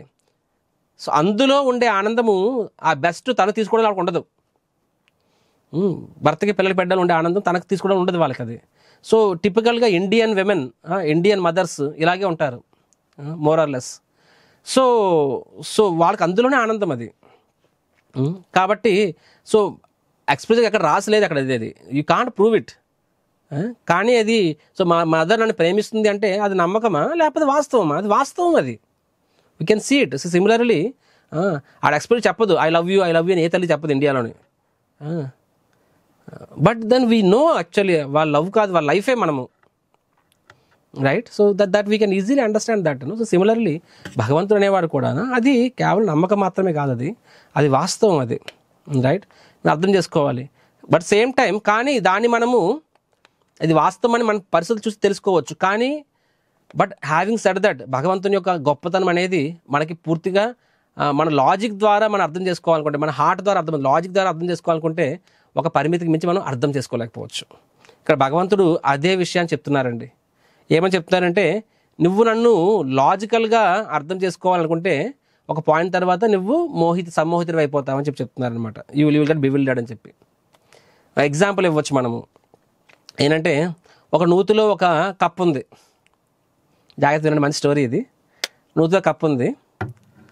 సో మొదటి నుంచి పుట్టిన దగ్గర నుంచి నూతిలోనే ఉందన్నమాట. ఇంకో కప్ప పక్కనున్న ఇండియన్ ఓషన్ నుంచి వచ్చిందనమాట. ఆ కప్ప ఇండియన్ ఓషన్ నుంచి వచ్చింది. అండ్ దట్ ఈస్ సో ఈ కప్ప అడిగింది ఎక్కడి నుంచి వచ్చామని చెప్పి. ఆ కంపరం ఓషన్, ఇండియన్ ఓషన్ అని చెప్పి.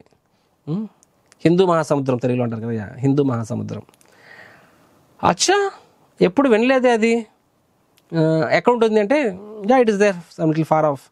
అవునా, అది ఎంత ఉంటుంది? అది అంటే చాలా పెద్దది అంటే చాలా పెద్దదా అంటే చాలా పెద్దది అంటే ఈ నుయ్యి కన్నా పెద్దదా అంట. అఫ్కోర్స్ యార్, ఈ నుయ్యి కన్నా పెద్దది అండి. అవునా, 10 రెట్లు ఇంకా పెద్దది, 100 రెట్లు ఇంకా పెద్దది, 1000 రెట్లు, అరే ఇంకా పెద్దదబ్బా, 10,000 రెట్లు ఇంకా పెద్దది. నేను నమ్మను. ఇమాజినేషన్, ఫిక్షన్, మైథాలజీ, ఇదంతా భ్రమ అని చెప్పి. లేదబ్బా నిజంగా చెప్తున్నాను, 10,000 ఇంకా ఎక్కువ అంటే 20,000 రెట్లు ఇంకా పెద్దది. గెట్ అవుట్, నా కళ్ళ ముందు వెళ్ళిపో నువ్వు. యూర్ ఆల్ సెంటిమెంటలిస్ట్ ఫూల్స్, మీరందరూ ఒక మూఢనమ్మకాలు, మీకు ఇది అసలు impossible, I will not accept. ఎవడ నష్టం అండి? ఆ పాపం ఆ యొక్క కప్ప పుట్టిన దగ్గర నుంచి ఆ నూతులోనే ఉంది. సో దాని యొక్క దృష్టి మొత్తం కూడా ఒక మ్యాక్సిమం 2 మీటర్లు ఉంటుందేమో రేడియస్. ఆ 2 మీటర్ల రేడియస్లోనే బతికిస్తుంది అది. సో అంతకుమించి దాన్ని ఊహించుకోలేదు అది. దాని సెన్సెస్ అనేది అంతవరకే లిమిటెడ్ అది. సో సిమిలర్లీ మన సెన్సెస్, మన కళ్ళు కానీ మన ముక్కు కానీ ఇది కూడా ఒక లిమిటెడ్. సైన్స్ తెలిసిన వాళ్ళకి అర్థమవుతుంది నేను చెప్తున్నాను అన్నది. మన ఎంటైర్ రేస్లోని మన visible spectrum VIBGYOR 400 to 700 nanometres. ఆ రేంజ్లోనే మనం చూడగలం. ఇటు సైడ్ మనం చూడలేము, అటు సైడ్ మనం చూడలేము. మనం చూడగలిగింది ఇంత. ఈవెన్ భౌతిక విషయాలు కూడా అన్నీ చూడలేము మనం. అది మనం వినగలిగే శబ్ద ధ్వని కూడా ఒక ఫ్రీక్వెన్సీలోనే వినగలం. అందుకని తక్కువైనా వినలేము, ఎక్కువైనా వినలేము. కాబట్టి మన ఇంద్రియాలకి మరీ చిన్నవి మనం చూడలేము, మరీ పెద్దవి మనం చూడలేము, ఒక స్థాయిలోనే చూడగలము. సో ఎన్ని పరిమితులు ఉన్న మనము అవ్యక్తమూర్తులైన భగవంతుడు, అసీమితమైన అపరిమితమైన భగవంతుడిని మనం లాజికల్గా అర్థం చేసుకోవాలనుకుంటే ఎలా సాధ్యమవుతుంది? కానీ భగవంతుడు ఏమంటారంటే, ఆచార్యులు ఏమంటారంటే, అలా అంటే ఏంటి, మీ ఉద్దేశం ఏంటి? అయితే అన్ని కళ్ళు చెవులు అన్నీ మూసుకొని చుప్ చాప్ హమ్ జో బోలేగా ఓ ఫాలో కరు, నేనేం చెప్తే అది నువ్వు విను, ఎక్కువ మాట్లాడొద్దు అని బుర్రను పక్కన పెట్టే. అలానే ఎవరు చెప్పట్లేదండి. అంటే నీ ఇంటెలిజెన్స్ ఉపయోగించడం లేదా? అంటే కళ్ళు మూసి గుడ్డిగా నమ్మేయాలా? లేదండి. ఇంటెలిజెన్స్ ఉపయోగించాలండి, మన బుద్ధిని ఉపయోగించాలండి. ఎలా ఉపయోగించాలంటే, ఇప్పుడు భగవంతుడు చెప్తున్నాడు కదండి, దాన్ని అర్థం చేసుకోవడానికి ఉపయోగించాలి. అంతే తప్ప సొంతంగా నా ఇంటెలిజెన్స్ ద్వారా భగవంతుడు తెలుసుకుంటాను అనుకుంటే, భగవంతుడు ఇక్కడ ఏం చెప్తున్నాడంటే, నన్ను ఐఎమ్ అధోక్షజ అంటే నన్ను ఇంద్రియాలతో ఎవరు తెలుసుకోలేరు, అంటే సొంతంగా నన్ను ఎవరు తెలుసుకోలేరు అనేది భగవంతుడు ఇక్కడ చెప్తున్నాడు. ఇక్కడ నన్ను తెలుసుకోవాలంటే నా ద్వారానే తెలుసుకోగలరు, నా ద్వారానే నన్ను తెలుసుకోగలరు. Otherwise by your own energy you can never know. బ్రహ్మదేవుడికి అర్థం కాలేదండి. బ్రహ్మదేవుడు తను లాజికల్గా ఉపయోగించాడు. భాగవతంలో వస్తుంది కదా, దశమ స్కందంలోని, అరే ఇతను దేవుడు ఎలా అవుతాడు, దేవుడు అంటే ఎలా ఉండాలి, కానీ కృష్ణ చిన్నపిల్లవాడు అందరితో ఆడుకుంటున్నాడు, పాటలాడుతున్నాడు, ఎదురువాడు ఎంగిల్ తింటున్నాడు, చిచి దేవుడు అనేవాడు వేరే వాళ్ళు ఎంగిల్ తింటాడా? సో అతనికంటూ ఒక అండర్స్టాండింగ్ ఉంది, దేవుడు ఎలా ఉండాలి అలా ఉండాలి. మనకు అండర్స్టాండింగ్ ఉంటుంది, ఎలా ఉండాలి, విగ్రహం ఎందుకు ఉంటాడు, గాల్లో ఉండాలి కదా. ప్రతి ఒక్కరు ఒక పిచ్చి ఆలోచనలు ఉంటాయన్నమాట. సో బ్రహ్మదేవుడికి ఒక అండర్స్టాండింగ్ ఉండేది. సో ఆయన లాజిక్ ప్రకారంగానే ఇది భగవంతుడు కాదు అని చెప్పి. సో ఏమైందండి, భగవంతుడు బ్రహ్మదేవుడికి మంచిగా బోల్తా కొట్టించాడు అనమాట. సో బ్రహ్మదేవుడికి అర్థమైంది ఏంటది, బ్రహ్మదేవుడి సృష్టిలో అత్యంత తెలివైన వాడు బ్రహ్మదేవుడు. మన శరీరము పంచమహాభూతాలు తయారవుతుంది కదండి, బ్రహ్మదేవుడి శరీరం కేవలం బుద్ధి, ఇంటెలిజెన్స్ తయారవుతుంది. ఓన్లీ ఇంటెలిజెన్స్, 100% ఇంటెలిజెన్స్, 4 తలలు. ఆయన నుంచి 4 వేదాలు వస్తాయి. అలాంటి వ్యక్తికి భగవంతుడు అర్థం కాలేదు కృష్ణుడు. బ్రహ్మదేవుడు ప్రార్థనలు మీరు వింటే అని చెప్తాడు, నాకే మీరు అర్థం కాలేదంటే, మీరు ఏ వ్యక్తి కూడా ఈ సృష్టిలో సృష్టింపబడిన ఏ జీవి కూడా తన తెలివితేటలతో మిమ్మల్ని తెలుసుకోలేడు స్వామి అని బ్రహ్మదేవుడు ప్రార్థనలో ఉంటాయి. మీరు చదివితే, మీరు భాగవతం చదవండి 10వ స్కందంలో మీకు తెలుస్తుంది. So by our own intelligence you can understand. However భగవంతుడు ఏదైతే ఇస్తాడో దాన్ని మనము అర్థం చేసుకొని ఇంటెలిజెన్స్ ఉపయోగించాలి. So logic should be used to logically understand that everything cannot be understand by logic. మీరు రాయగలిగితే రాసుకోండి ఈ పాయింట్ని. దీని తెలుగులో చెప్పలేను నేను దీన్ని. Logic should be used to logically understand that everything can't be understood by logic. So ఇది మీకు ఒక రిడిల్లా ఉంటుంది. సో దీన్ని మీరు తర్వాత you can peacefully think about this. Okay, so అదే విషయాన్ని ఇక్కడ భగవంతుడు చెప్తున్నారు, యూ కెనాట్ అండర్స్టాండ్ అని చెప్పి. కానీ నేను చెప్పినట్టుగా మనం భగవంతుడు సరెండర్ అయ్యి మన హార్ట్తో అర్థం చేసుకోవాలనుకుంటే అర్థం చేసుకోవచ్చు. దీనికి సంబంధించి ఒక స్టోరీ మీకు చెప్తాను. ఒకసారి నారదముని వైకుంఠ లోకానికి వెళ్తున్నప్పుడు అటువైపు ఒక కాబ్లర్ అంటే చండాలుడు అన్నమాట, చెప్పులు కుట్టుకునేవాడు అనమాట. సో ఆయన అక్కడ ఒక పెద్ద మర్రి చెట్టు కింద కూర్చొని చెప్పులు కుట్టుకుంటున్నాడు. నారదముని వెళ్ళారనమాట.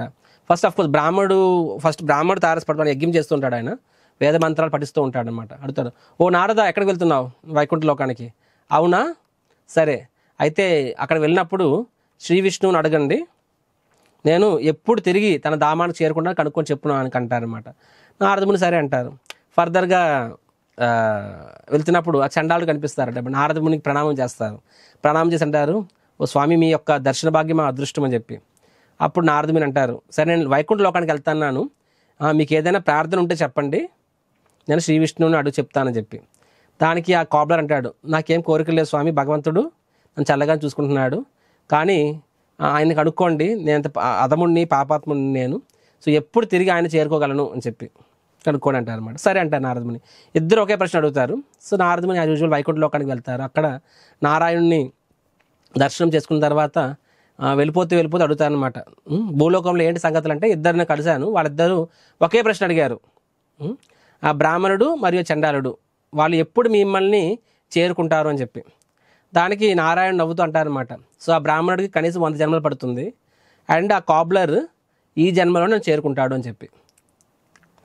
దానికి నారదముని ఆశ్చర్యపోతాడు, నారాయణ నారాయణ, మిమ్మల్ని అర్థం చేసుకోవడం చాలా కష్టం స్వామి, how is this possible?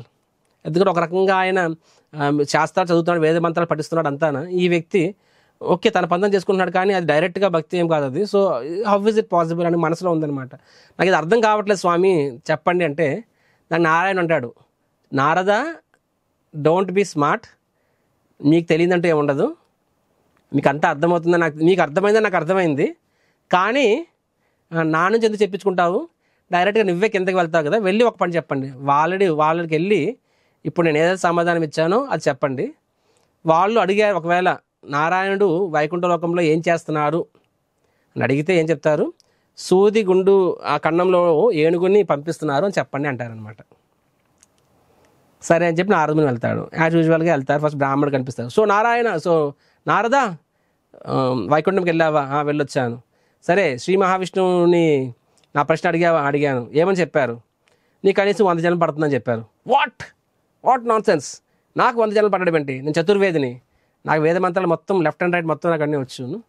So నిజంగా నువ్వు అడిగావంటే నిజంగా అడిగాను అంటే, సరే నిజంగా నువ్వు వైకుంఠ లోకానికి వెళ్ళినట్లయితే అక్కడ శ్రీ మహావిష్ణువు ఏం చేస్తున్నాడో చెప్పు నాకు అని అడుగుతారు. దానికి నారదముని ఏం చెప్తారు, ఆయన ఒక సూది ఆ కన్నంలో ఏనుగుని పంపిస్తున్నారు అని చెప్తారనమాట. అంటే హా అని అరుస్తారు. సో నవ్ కన్ఫర్మ్డ్, నువ్వు నిజంగా వెళ్ళలేదు, ఆ సూది గుండు కన్నంలో నుంచి ఎవరైనా సరే ఏనుగుని పంపించగలరా, కాబట్టి యు ఆర్ ఓన్లీ బ్లఫింగ్, చాలు మీరు వెళ్ళండి పంపించేస్తారు. సో నారదముని వెళ్ళిపోతుంది, నారాయణ నా అర్థమవుతుంది కాబ్లర్. సో సేమ్ ప్రశ్న అడుగుతారు, మీరు అడిగారా అని చెప్పి, నా స్వామి అక్కడ ఏం చేస్తున్నారని చెప్పి. సో తర్వాత లాస్ట్ అడిగినప్పుడు నా ప్రశ్న అడిగితే ఏం చెప్పారంటే, నువ్వు ఈ జన్మలోనే వస్తావని చెప్పి. నా స్వామి ఎంత దయామయుడు, అలాంటి పాపాత్ముని కూడా ఆయన చేరదీస్తున్నారని చెప్పి.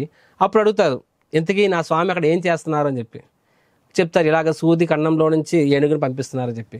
వెంటనే ఆ చండాలుడు నారాయణ కళ్ళు మూసుకుని కళ్ళంట ఆనంద బాష్పాలు వస్తుంటాయి. ఆయన ఆశ్చర్యపోతాడు, నా స్వామి ఆయన ఏం చేసినా అది విచిత్రమే, అండ్ ఆయన ఈజ్ వెరీ వెరీ స్పెషల్ అని చెప్పి, ద లార్డ్ ఈజ్ అన్ఇమాజినబుల్ అని చెప్పి అంటారనమాట, అచింత్యుడు ఆయన అని చెప్పి. అప్పుడు నారదుని అంటారు, నిజంగానే ఇది నమ్ముతున్నావా అని చెప్పి. అప్పుడు ఆయన అంటారు, నమ్మకపోవడానికి ఏముంది ఇందులో అని చెప్పి. అంటే నీకేం శాస్త్రాలు ఏం తెలియదు కదా అంటే, తెలియకపోయి ఉండొచ్చు, బట్ హౌ యూ అంటే ఆయన నీకు ఎలా భగవంతుడు అంత నమ్మకం అని చెప్పి. చూడండి ఇప్పుడు ఈ చెట్టు కింద ఉన్నాను, ఈ చెట్టు ఇంత పెద్ద మహావృక్షము, ఇంత పెద్ద మహావృక్షము, ఈ మర్రి చెట్టు దాని విత్తనం ఎంత ఉంటుంది, ఇంత ఉంటుంది, అంటే ఇంత చిన్న విత్తనంలో నుంచి ఇంత పెద్ద మహావృక్షం రాలేంది, ఆ సూది గుండెలో కన్నంలో నుంచి ఏనుగుని పంపించేది నా స్వామివారికి పెద్ద కష్టమని అడుగుతారనమాట. వెంటనే నారదముని ఇమ్మీడియట్లీ ఆయన కళ్ళు మూసుకొని ఆనంద పరవశంగా లోనైపోతారనమాట. ఆయనకు అర్థమైపోతుంది, నారాయణ నారాయణ ఈ అండర్స్టాండ్స్ దట్ ఎందుకు భగవంతుడు అన్నాడా అని పూర్తిగా ఆయనకి ఆ విషయం బోధపడుతుంది అనమాట. సో ఈ విషయం so what we are understanding is that, అంటే ఇక్కడ బ్రాహ్మణుడు తక్కువ ఈయన ఎక్కువ, శాస్త్రం చదివినవాడు తక్కువ అని కాదు ఇక్కడ కాన్సెప్ట్.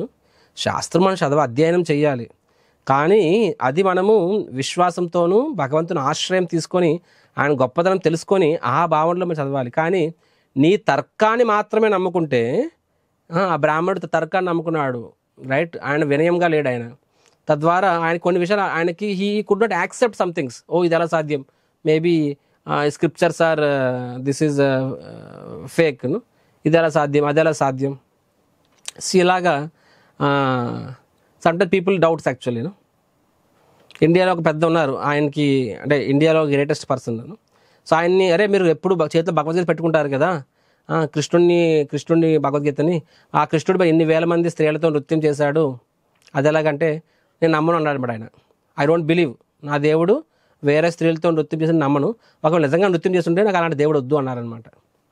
అంటే చూడండి, ఆ వ్యక్తి పేరుకి ఫాదర్ ఆఫ్ ద నేషన్, కానీ ఆయన అలా అలా అన్నాడు అనమాట. అంటే ఆయనకి అంటే ఆయన లాజికల్గా అది తప్పు అనిపించింది కాబట్టి అలా అవ్వకూడదు, అలా అయితే ఆయన దేవుడు కాదు అన్నట్టుగాను. అంటే what is their understanding? So అంటే మనకు తెలిసిన విషయం భగవంతుని తెలియదా? కాబట్టి భగవంతుని యొక్క కర్మలు దివ్యమైనవి. కొన్నిసార్లు మనకు అర్థం కాకపోవచ్చు, అర్థం అవుతాయి, సరెండర్ భావంలో అయితే అర్థమవుతాయి. ఒక వినయంతో గురువు పాదార్శం తీసుకుంటే అప్పుడు మనకు అర్థమవుతాయి అనమాట. అంతే తప్ప సొంత లాజికల్గా మనం అర్థం చేసుకోవాలనుకుంటే భగవంతుడు మనల్ని బ్రహ్మదేవుడిగా అయినట్టుగాన మన విషయంలో కూడా మనము మోహితం అవుతాం అనమాట. అదే విషయాన్ని ఇక్కడ భగవంతుడు చెప్తున్నారు ఇక్కడ. So some things, so essential conclusion అంటే కొన్ని విషయాలు మనకు డే వన్లో అర్థం కాకపోవచ్చు. భగవంతుడు నామము, భగవంతుడు ఒకటే, అదెలా ఒకటే. భగవంతుడు నైవేద్యంగా పెడుతున్నావు, ప్లేట్ తీస్తున్నావు, యాజ్ ఇట్ ఈస్గా ఉంది. భగవంతుడు తింటే మరి ఎందుకు అయిపోలేదు? రాయిలో దేవుడు ఎలా ఉన్నాడు?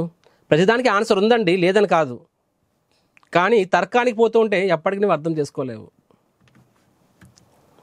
సో నెక్స్ట్ భగవంతుడి ఫర్దర్గా ఏం చెప్తుంది? నాస్తికత. ఎవరు దాన్ని అర్థం చేసుకోవాలని చెప్పి ఇదే చెప్తున్నాను కదా. సో మూర్ఖులు నన్ను అర్థం చేసుకోలేరని చెప్తున్నారు భగవంతుడు.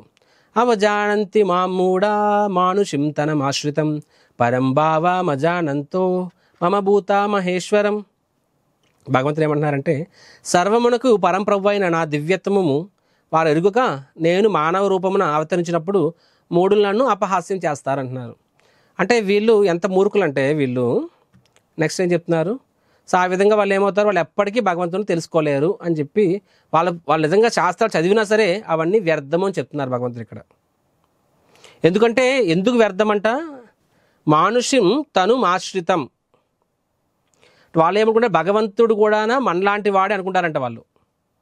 So he also has a body మనలాగానే చెప్పి, కాబట్టి వీళ్ళు తమ ఒపీనియన్స్ని భగవంతుని మీద రుద్దుతారనమాట. They see with their own lens. రాముడు సీతమ్మను ఎందుకు వదిలేశాడు? కాబట్టి ఆయన దేవుడు కాదు. కృష్ణుడు 8,000 గోపికలు ఎందుకు నృత్యం చేశాడు? దేవుడు కాదు. కృష్ణుడు ధర్మరాజు అబద్ధం చెప్పించాడు, దేవుడు కాదు. కృష్ణుడు భీముణ్ణి దుర్యోధన చెప్పాడు తొడ కింద కొట్టమని చెప్పి, అది తప్పది, దేవుడు కాదు. ఆర్ దేవుడైనా సరే దేవుడు మంచుడు కాదు. ఐదర్ దేవుడు కాదు ఆర్ దేవుడు is a immoral god. Immoral. Westerners కృష్ణుడిని ఏమని వర్ణిస్తారంటే is a lusty god. Lust అంటే కామం. కృష్ణుడిని కామాంధుడు అని చాలామంది ఇప్పుడు మనం చదువుతున్న మోస్ట్ ఆఫ్ ద ఉపనిషత్తు రాసింది ఎవరు? విదేశీయులు రాశారు, వాటి అనువాదం ఇంగ్లీష్లో సంస్కృతం నేర్చుకొని రాశారు. కానీ వాళ్ళకి భగవంతుడి మీద ఏ నమ్మకం లేదు. జస్ట్ మన శాస్త్రాలను అపహాస్యం చేయడం కోసం, వక్రీకరించడం కోసం ఇంగ్లీష్లో మార్చి రాశారు. అందులో భగవంతుడు కృష్ణుడు ఎలా వర్ణించారు? లస్టీ గాడ్ అని చెప్పి, ఆయన కామాంధుడు అని చెప్పి. అరే అసలు నీకు ఏమి తెలుసు కృష్ణుడి గురించి? ఏం తెలుసు భగవంతుడి గురించి? కృష్ణుడు రాసలీల చేశాడు ఎలా దేవుడు అన్నప్పుడు, అదే కృష్ణుడు రాసలీల చేయకముందు గోవర్ధన లీల చేశారు. దాని గురించి ఎందుకు మాట్లాడు నువ్వు? 7 రోజులు 7 రాత్రులు ఎడం చేతి చిటికిన వేలుతో గోవర్ధన పర్వతం ఎత్తారు. ఆయన చేశారు, నేను కూడా చేస్తానప్పుడు మరి ఆయన నువ్వు గోవర్ధన లీల చెయ్యి, అది చేసిన తర్వాత నువ్వు ఇంకా బతుకుంటే అప్పుడు మాట్లాడదాం అప్పుడు తర్వాత విషయాలు. సో పీపుల్ వాళ్ళు తమ అభిప్రాయాలని పూర్తిగా అర్థం చేసుకోవడం భగవంతుడి యొక్క లీలలు. అందుకే 4వ అధ్యాయం చెప్పారు కదా, జన్మ కర్మచ మే దివ్యం. నా యొక్క జన్మ, నా యొక్క కర్మలు అవి దివ్యమైనవి, సాధారణమైనవి కాదు. కాబట్టి వాటిని మీరు అర్థం చేసుకోలేరు అని చెప్పి భగవంతుడు ఇక్కడ చెప్తున్నారనమాట. మనకి ట్రాఫిక్ లాస్ వర్తిస్తాయి, ప్రధానమంత్రి వచ్చినప్పుడు ట్రాఫిక్ వర్తించవు. ఆ ట్రాఫిక్ నాపి వాళ్ళని పంపిస్తారు. దాని అర్థం ఆయన ఫాలో అవ్వట్లేదని కాదు. For him rules are different. COVID టైంలో మనల్ని బయటకు వస్తే బైకులు సీజ్ చేసేసేవాళ్ళు, కానీ పోలీసులు స్వయంగా తిరుగుతున్నారు కదా, అవునా కదా? వాళ్ళు తిరగచ్చు, మనం తిరగకూడదు. అదేంటి వాళ్ళకి ఒక రూలు నాకు ఒక రూలు నొప్పుకోనంటే, అరే బాబా ఆయన ఈజ్ అన్ డిఫరెంట్ పవర్లో ఉన్నాడు, ఆయనకి వేరే పర్పస్ ఉంది. సో సిమిలర్గా భగవంతుడు నీలాగా టామ్ డిక్ అండ్ హ్యారీ కాదు, నీలా కర్మానుసారంగా వచ్చినవాడు కాదు, నీలాగా కామక్రోధ లోపాలు ఉన్న వ్యక్తి కాదు ఆయన. ఏమని నువ్వు పురుషుడు అయితే వేరే స్త్రీ అయితే అప్పుడు అది అక్రమం. భగవంతుడి విషయంలో ఆయన పరమ పురుషుడు, ఆయనకి స్త్రీ అయినా పురుషుడైనా అందరూ ఆయన అంశాలే. So his equation with the jivas are different. నువ్వు కామంతో ఉన్నవాడికి లోకమంతా కామంగా కనిపిస్తుంది, పచ్చకామంలో పచ్చ కనిపిస్తుంది. కాబట్టి కృష్ణుడు ఏం చెప్తున్నారంటే ఈ యొక్క ఈ మూర్ఖులు అనే వాళ్ళు ఎలా ఉంటారంట, వాళ్ళు భగవంతున్నే జడ్జ్ చేస్తారంట. మనం చూస్తాం, చాలాసార్లు మనం చూస్తాం కదండి, వాళ్ళు భగవంతున్నే నిందిస్తారు. అంటే దేవుడు ఎందుకు ఇలా చేశాడు అంటే అరే వాడికి ఏం తెలియదు, ఏబిసిడి తెలియదు. అందుకనే భగవద్గీత చదివిన తర్వాతనే మనము పురాణాలు చదవాలి, లేకపోతే మహాభారతం కానీ రామాయణం చదవాలి. తత్వం చదవకుండా లీల చదివితే ఏమవుతుంది, 100% మనం తప్పు చేస్తాము. తత్వం ఫస్ట్ తెలుసుకోవాలి. తత్వం చదివి తెలుస్తుంది. ఇక్కడ కృష్ణుడు ఫర్దర్గా చెప్తాడు. ఏమని చెప్తారు అక్కడ, సర్వయోనేషు కౌంతేయ మూర్తయా సంభవంతియ తాషాం బ్రహ్మ మహద్యోనిర్ అహం బీజ ప్రజాపిత. ఏం చెప్తున్నారు, అహం బీజ ప్రజాపిత, నేనే అందరికీ విత్తనం ఇచ్చే తండ్రిని అని చెప్పి. సో భగవంతుని మన ఈక్వేషన్ డిఫరెంట్. నువ్వు బేసిక్స్ తెలుసుకోకుండానా ఎందుకు ఇలాగంటే యు ఆర్ రాంగ్. నీకు ఫస్ట్ ఆఫ్ ఆల్ భగవంతుడు అనే మాటకి అర్థం తెలుసుకున్న తర్వాత, తత్వం తెలిసిన తర్వాత లేదు తెలుసుకో. ప్రధానమంత్రి అనే పొజిషన్ అర్థం చేసుకో, ఆ తర్వాత ఆయన ఎందుకు చేస్తున్నాడో తెలుసుకో. నువ్వు కొడితే తప్పు, పోలీసులు కొడితే తప్పు కదా. అది పోలీసోడు తన యొక్క డ్యూటీ పరంగాన ఒకటి కొట్టాలతో కొడతాడు, కానీ వాడు పోలీసోడు అన్ని కొన్నిసార్లు తెలియకపోవచ్చు, యూనిఫామ్లో లేడు కాబట్టి. అప్పుడు వెంటనే తప్పుగా అర్థం చేసుకోవచ్చు. కాబట్టి ఆ వ్యక్తి ఎవడో తెలిస్తే అప్పుడు ఆ చేసిన తప్పు ఒప్పు నీకు అర్థమవుతుంది. కాబట్టి నీకు ఆ వ్యక్తి అనేవాడు తెలియకపోతే ఎలా అవుతుంది. అందుకనే భగవంతుని గురించి మాట్లాడే ముందు ఎవరైనా సరే భగవంతుడు ఎందుకు అలాగా అని అన్నప్పుడు ఫస్ట్ మీరేం చెప్పాలి, బాబు నువ్వు భగవద్గీత చదివిన తర్వాత మాట్లాడు. Understand his position, then understand his activities. ఆయన పొజిషన్ తెలుసుకున్న తర్వాత ఆయన చేసిన పనుల గురించి మాట్లాడు నువ్వు, అప్పుడు నీకు అర్థమవుతుంది అని చెప్పి. అండ్ తర్వాత భగవంతుడు ఏం చెప్తారు, ఆన్ ద అదర్ హ్యాండ్ ఎవరైతే భగవంతుడు ఈ లోకం గురించి లీలలు చేస్తారో, లీలలు తప్పు పట్టరు సరికదా, ఆ లీలల్ని సంపూర్ణంగా వాటి పట్ల మనసు పారేసుకుంటారు, వాళ్ళు భగవంతునితో ప్రేమపూర్వ భక్తి చేస్తారు. చూడండి, మహాత్మానస్తు మాంపార్త దైవీం ప్రకృతి ఆశ్రిత భజంత అనన్య మనసో జ్ఞాత్వా భూతాది అవ్యయం చెప్పి. సో వీళ్ళంటే మహాత్ములు అనే వాళ్ళు ఉంటారంట. వాళ్ళు ఎలా ఉంటారంట, దైవీ ప్రకృతి ఆశ్రయించుకుంటారు. నేను చెప్పాను కదండి, యోగమాయ మహామాయ. మహామాయ అంటే భౌతిక ప్రకృతి, యోగమాయ అంటే దైవీ ప్రకృతి, అంటే స్పిరిచువల్ ఎనర్జీ. సో వాళ్ళు ఎలా ఉంటారంట, భజంతే అనన్య మనసు, వాళ్ళ మనసు సంపూర్ణంగా భగవంతుని విషయంలోనే ఉంటుంది. రైట్. సో భగవంతుడు ఏం చేసినా సరే వాళ్ళకి అద్భుతంగా ఉంటుందన్నమాట.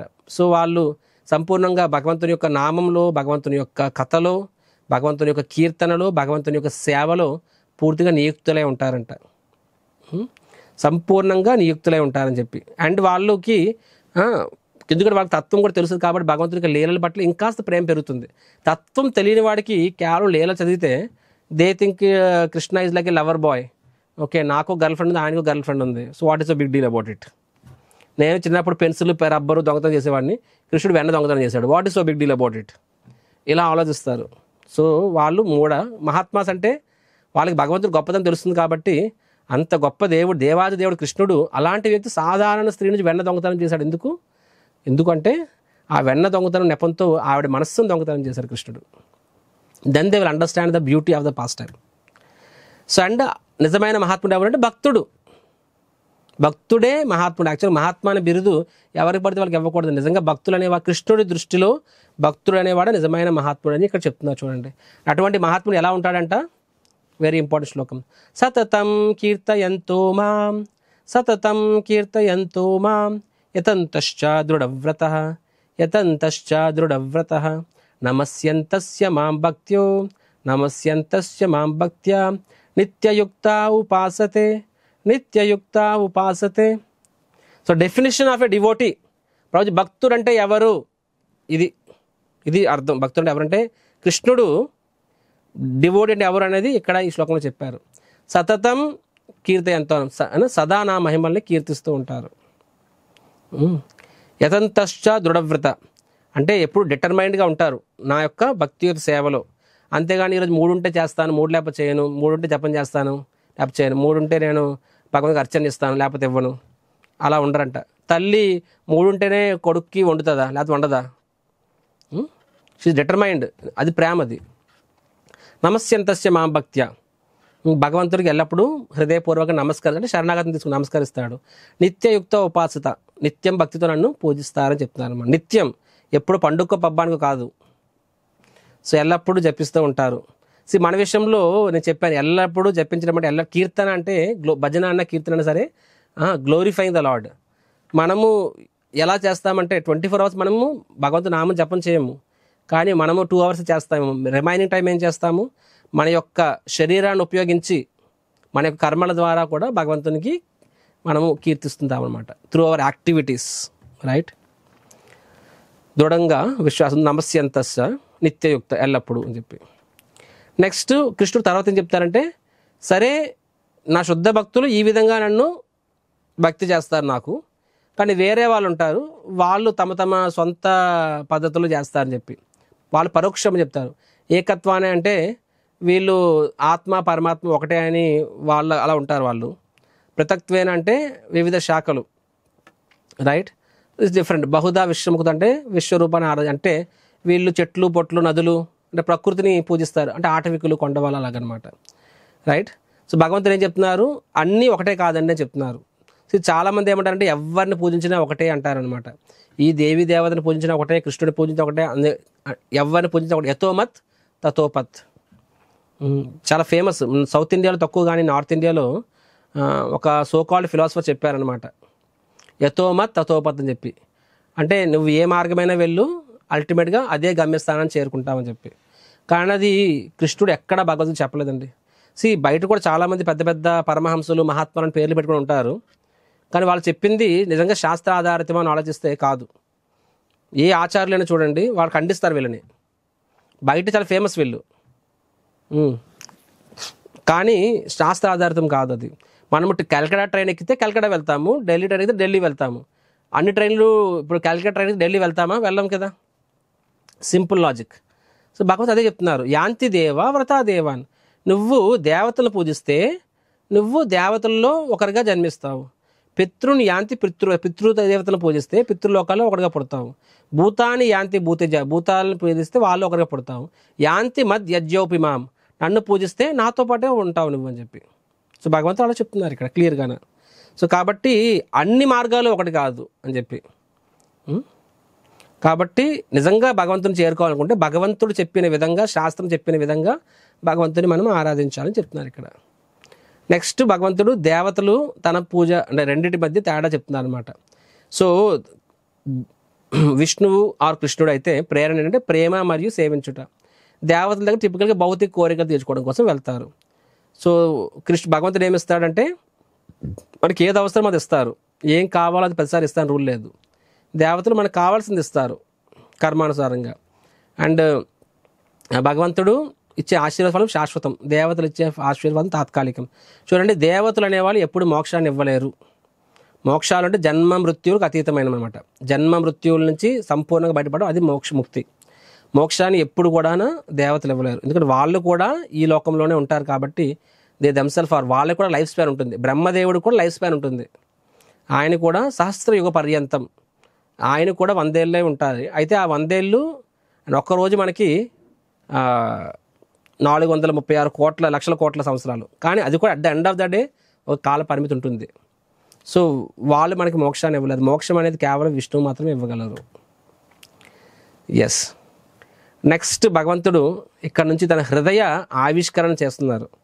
ఒక రకంగా చెప్పాలంటే ఇది లాస్ట్ సెక్షన్, ఇక్కడ నుంచి అసలైన మజా వస్తుంది. భగవంతుడు తన హృదయము, నేను చెప్పాను కదా, రాజగుహ్యం, మోస్ట్ కాన్ఫిడెన్షియల్ నాలెడ్జ్. దయచేసి ఎవరు వెళ్ళొద్దండి, ఇది మోస్ట్ ఇంపార్టెంట్ చాప్టర్ కాబట్టి కొంచెం టైం పడుతుంది. సో తన హృదయ ఆవిష్కరణ అనేది ఎక్కడ అవ్వబోతుంది. ఇంకా ఏమని చెప్తున్నారు, అనన్యాశ్చింతయంతో మాం ఏ జనః పర్యుపాసతే తేషాం నిత్యాభియుక్తానాం యోగక్షేమం వహామ్యహం. చాలా ఫేమస్ శ్లోకం అండి ఇది. యోగక్షేమం వహామ్యహం అనే టైటిల్ మీలో చాలామంది వినే ఉంటారు. విన్నారండి ఎవరైనా సరే? వింటే చాట్ బాక్స్లో రాయండి. ఓకే, మీన్ వైల్ నేను ఎక్స్ప్లెయిన్ చేస్తాను నేను. సో ఇక్కడ భగవంతుడు ఏం చెప్తున్నారు, అనన్య అంటే మళ్ళీ అనన్య వింటున్న పేరు. అన్య అంటే ఇతరత్ర, అనన్య అంటే వేరే ఏం లేకుండా. సో ఎవరైతే నా దివ్య రూపమును అనన్య భక్తిచే సదా అర్చిస్తారో వారి యోగక్షేమాలను నేనే వహిస్తాను, నేను పర్సనల్గా చూసుకుంటాను, వారికి లేని వాటిని సమకూరుస్తాను, ఉన్న వాటిని రక్షిస్తాను అని చెప్పి. So I provide what they lack. Yes, Kalyan Chakravarthi, perfect. Life insurance corporation tag line correct. LIC. So LIC India వాళ్ళు ఏం రాస్తారంటే యోగక్షేమం వహామ్యహం, ఇలా ఉంటుంది కదా ఎల్ఐసిది, కింద రాస్తారు యోగక్షేమం వహామ్యహం చెప్పి. చూడండి, యాక్చువల్గా భగవద్గీత ట్యాగ్ లైన్స్ని ఎక్కడెక్కడో వాడేసుకుంటారు. ఐఐటి ఖరగ్పూర్ ఉందా అని చదువుకున్నాను కదా, అక్కడ ఐఐటి కింద ఏం రాసింది తెలుసా, యోగ కర్మసు కౌశలం అని రాసుంటుంది. అది కూడా భగవద్గీత ట్యాగ్ లైనే. సో ప్రతి ఒక్కరు కూడా భగవద్గీతలో ఒక్కొక్క లైన్స్ వాడుకుంటారు, తమ తమ ఎజెండాస్కి సరిపడే లైన్ తీసుకుని పెట్టుకుంటారనమాట. సో ఎల్ఐసి ఏం చెప్తుంది, యోగక్షేమం వహామ్యహం, మేము మీ యోగక్షేమాలు చూస్తామని చెప్తుంది ఎల్ఐసి. ఏం చూస్తారు, నువ్వు చచ్చిన తర్వాత వేరే వాళ్ళకి ఇస్తారు, నిన్నేమని కాపాడగలరా వాళ్ళు? నువ్వు వెళ్ళిపోతున్నప్పుడు నెక్స్ట్ డెస్టినేషన్ గమ్యం ఎక్కడికైతే వెళ్తావో నీతో పాటు పట్టుకెళ్ళిపోవడానికి కనీసం ₹1 ఇవ్వగలరా వాళ్ళు? గ్లాసులు మంచినీళ్ళు ఇవ్వగలరా వాళ్ళు? ఏం యోగక్షేమం చేస్తున్నారు నీ కాళ్ళు? రైట్. కానీ ఇక్కడ భగవంతుడు ఏం చెప్తున్నాడు, ఐ ప్రిజర్వ్, అంటే మీకు ఏదైతే ఉందో దాన్ని రక్షిస్తాను, ఏదైతే లేదో దాన్ని సమకూరుస్తాను, ఉన్నదాన్ని రక్షిస్తాను, లేని దాన్ని సమకూరుస్తాను, అండ్ మీ యోగక్షేమాలు నా బాధ్యత చెప్తున్నారు. చూడండి, ఇంత క్రిస్టల్ భగవద్గీతలో ఇంతవరకు 9వ అధ్యాయం వరకు భగవంతుడు ఎంత సాలిడ్ ఎష్యూరెన్స్ ఇవ్వలేదు ఇంతవరకు. ఎవరికి అనన్య, నా మీదే డిపెండ్ అయిన వాళ్ళకి, ఎవరికి పడితే వాళ్ళకి కాదు చెప్తున్నాను. అందరినీ చూసుకుంటాడు ఆయన, కానీ ఎవరైతే 100% తన మీద డిపెండ్ అవుతారో ఇంకా ఎక్కువ వాళ్ళని నేను పర్సనల్గా చూసుకుంటానని చెప్పి. ఒక స్టోరీ వస్తుందండి, జగన్నాథ్పూర్లో ఒక వ్యక్తి ఉండేవాడు, ఆయన పేరు అర్జునాచార్య అని చెప్పి. ఆయన నిరంతరం భగవద్గీత చదువుతుండేవాడు, భగవద్గీతను బోధిస్తుండేవాడు, అందుకే ఆయన్ని గీతా పాండ అని పిలిచేవారు ఆయన. సో ఆయన బ్రాహ్మణుడు కాబట్టి జనాలు ఆ రోజు వాళ్ళకి దక్షిణ ఎదిస్తే అదే తీసుకునేవారు ఆయన. సో కాబట్టి వాళ్ళ దగ్గర సంపాదన అంటే ఉండదు, ఎప్పుడు ఎదుస్తే అదే తినబడదు. ఆయన, తన పిల్లలు, వాళ్ళ భార్య. సో ఒకసారి వర్షాకాలము, కంటిన్యూస్ వర్షాలు, అసలు నథింగ్ ఈజ్ దేర్. సో కొన్ని రోజులుగా వాళ్ళకి దక్షిణ ఏం రావట్లేదు, ఇంట్లో తినడానికి కట్టిక దరిద్రము, అసలు భార్య కూడా బాధపడుతుంది, పిల్లలకి ఏం లేదు, భర్తకి ఇవ్వడానికి ఏం లేదు, భగవంతుడు నైవేద్యం పడడానికి కూడా ఏం లేదు. సో చాలా బాధపడుతుంది అనమాట. ఆయన ఏమో నిశ్చింతగా భగవద్గీత చదువుకుంటున్నాడు అనమాట.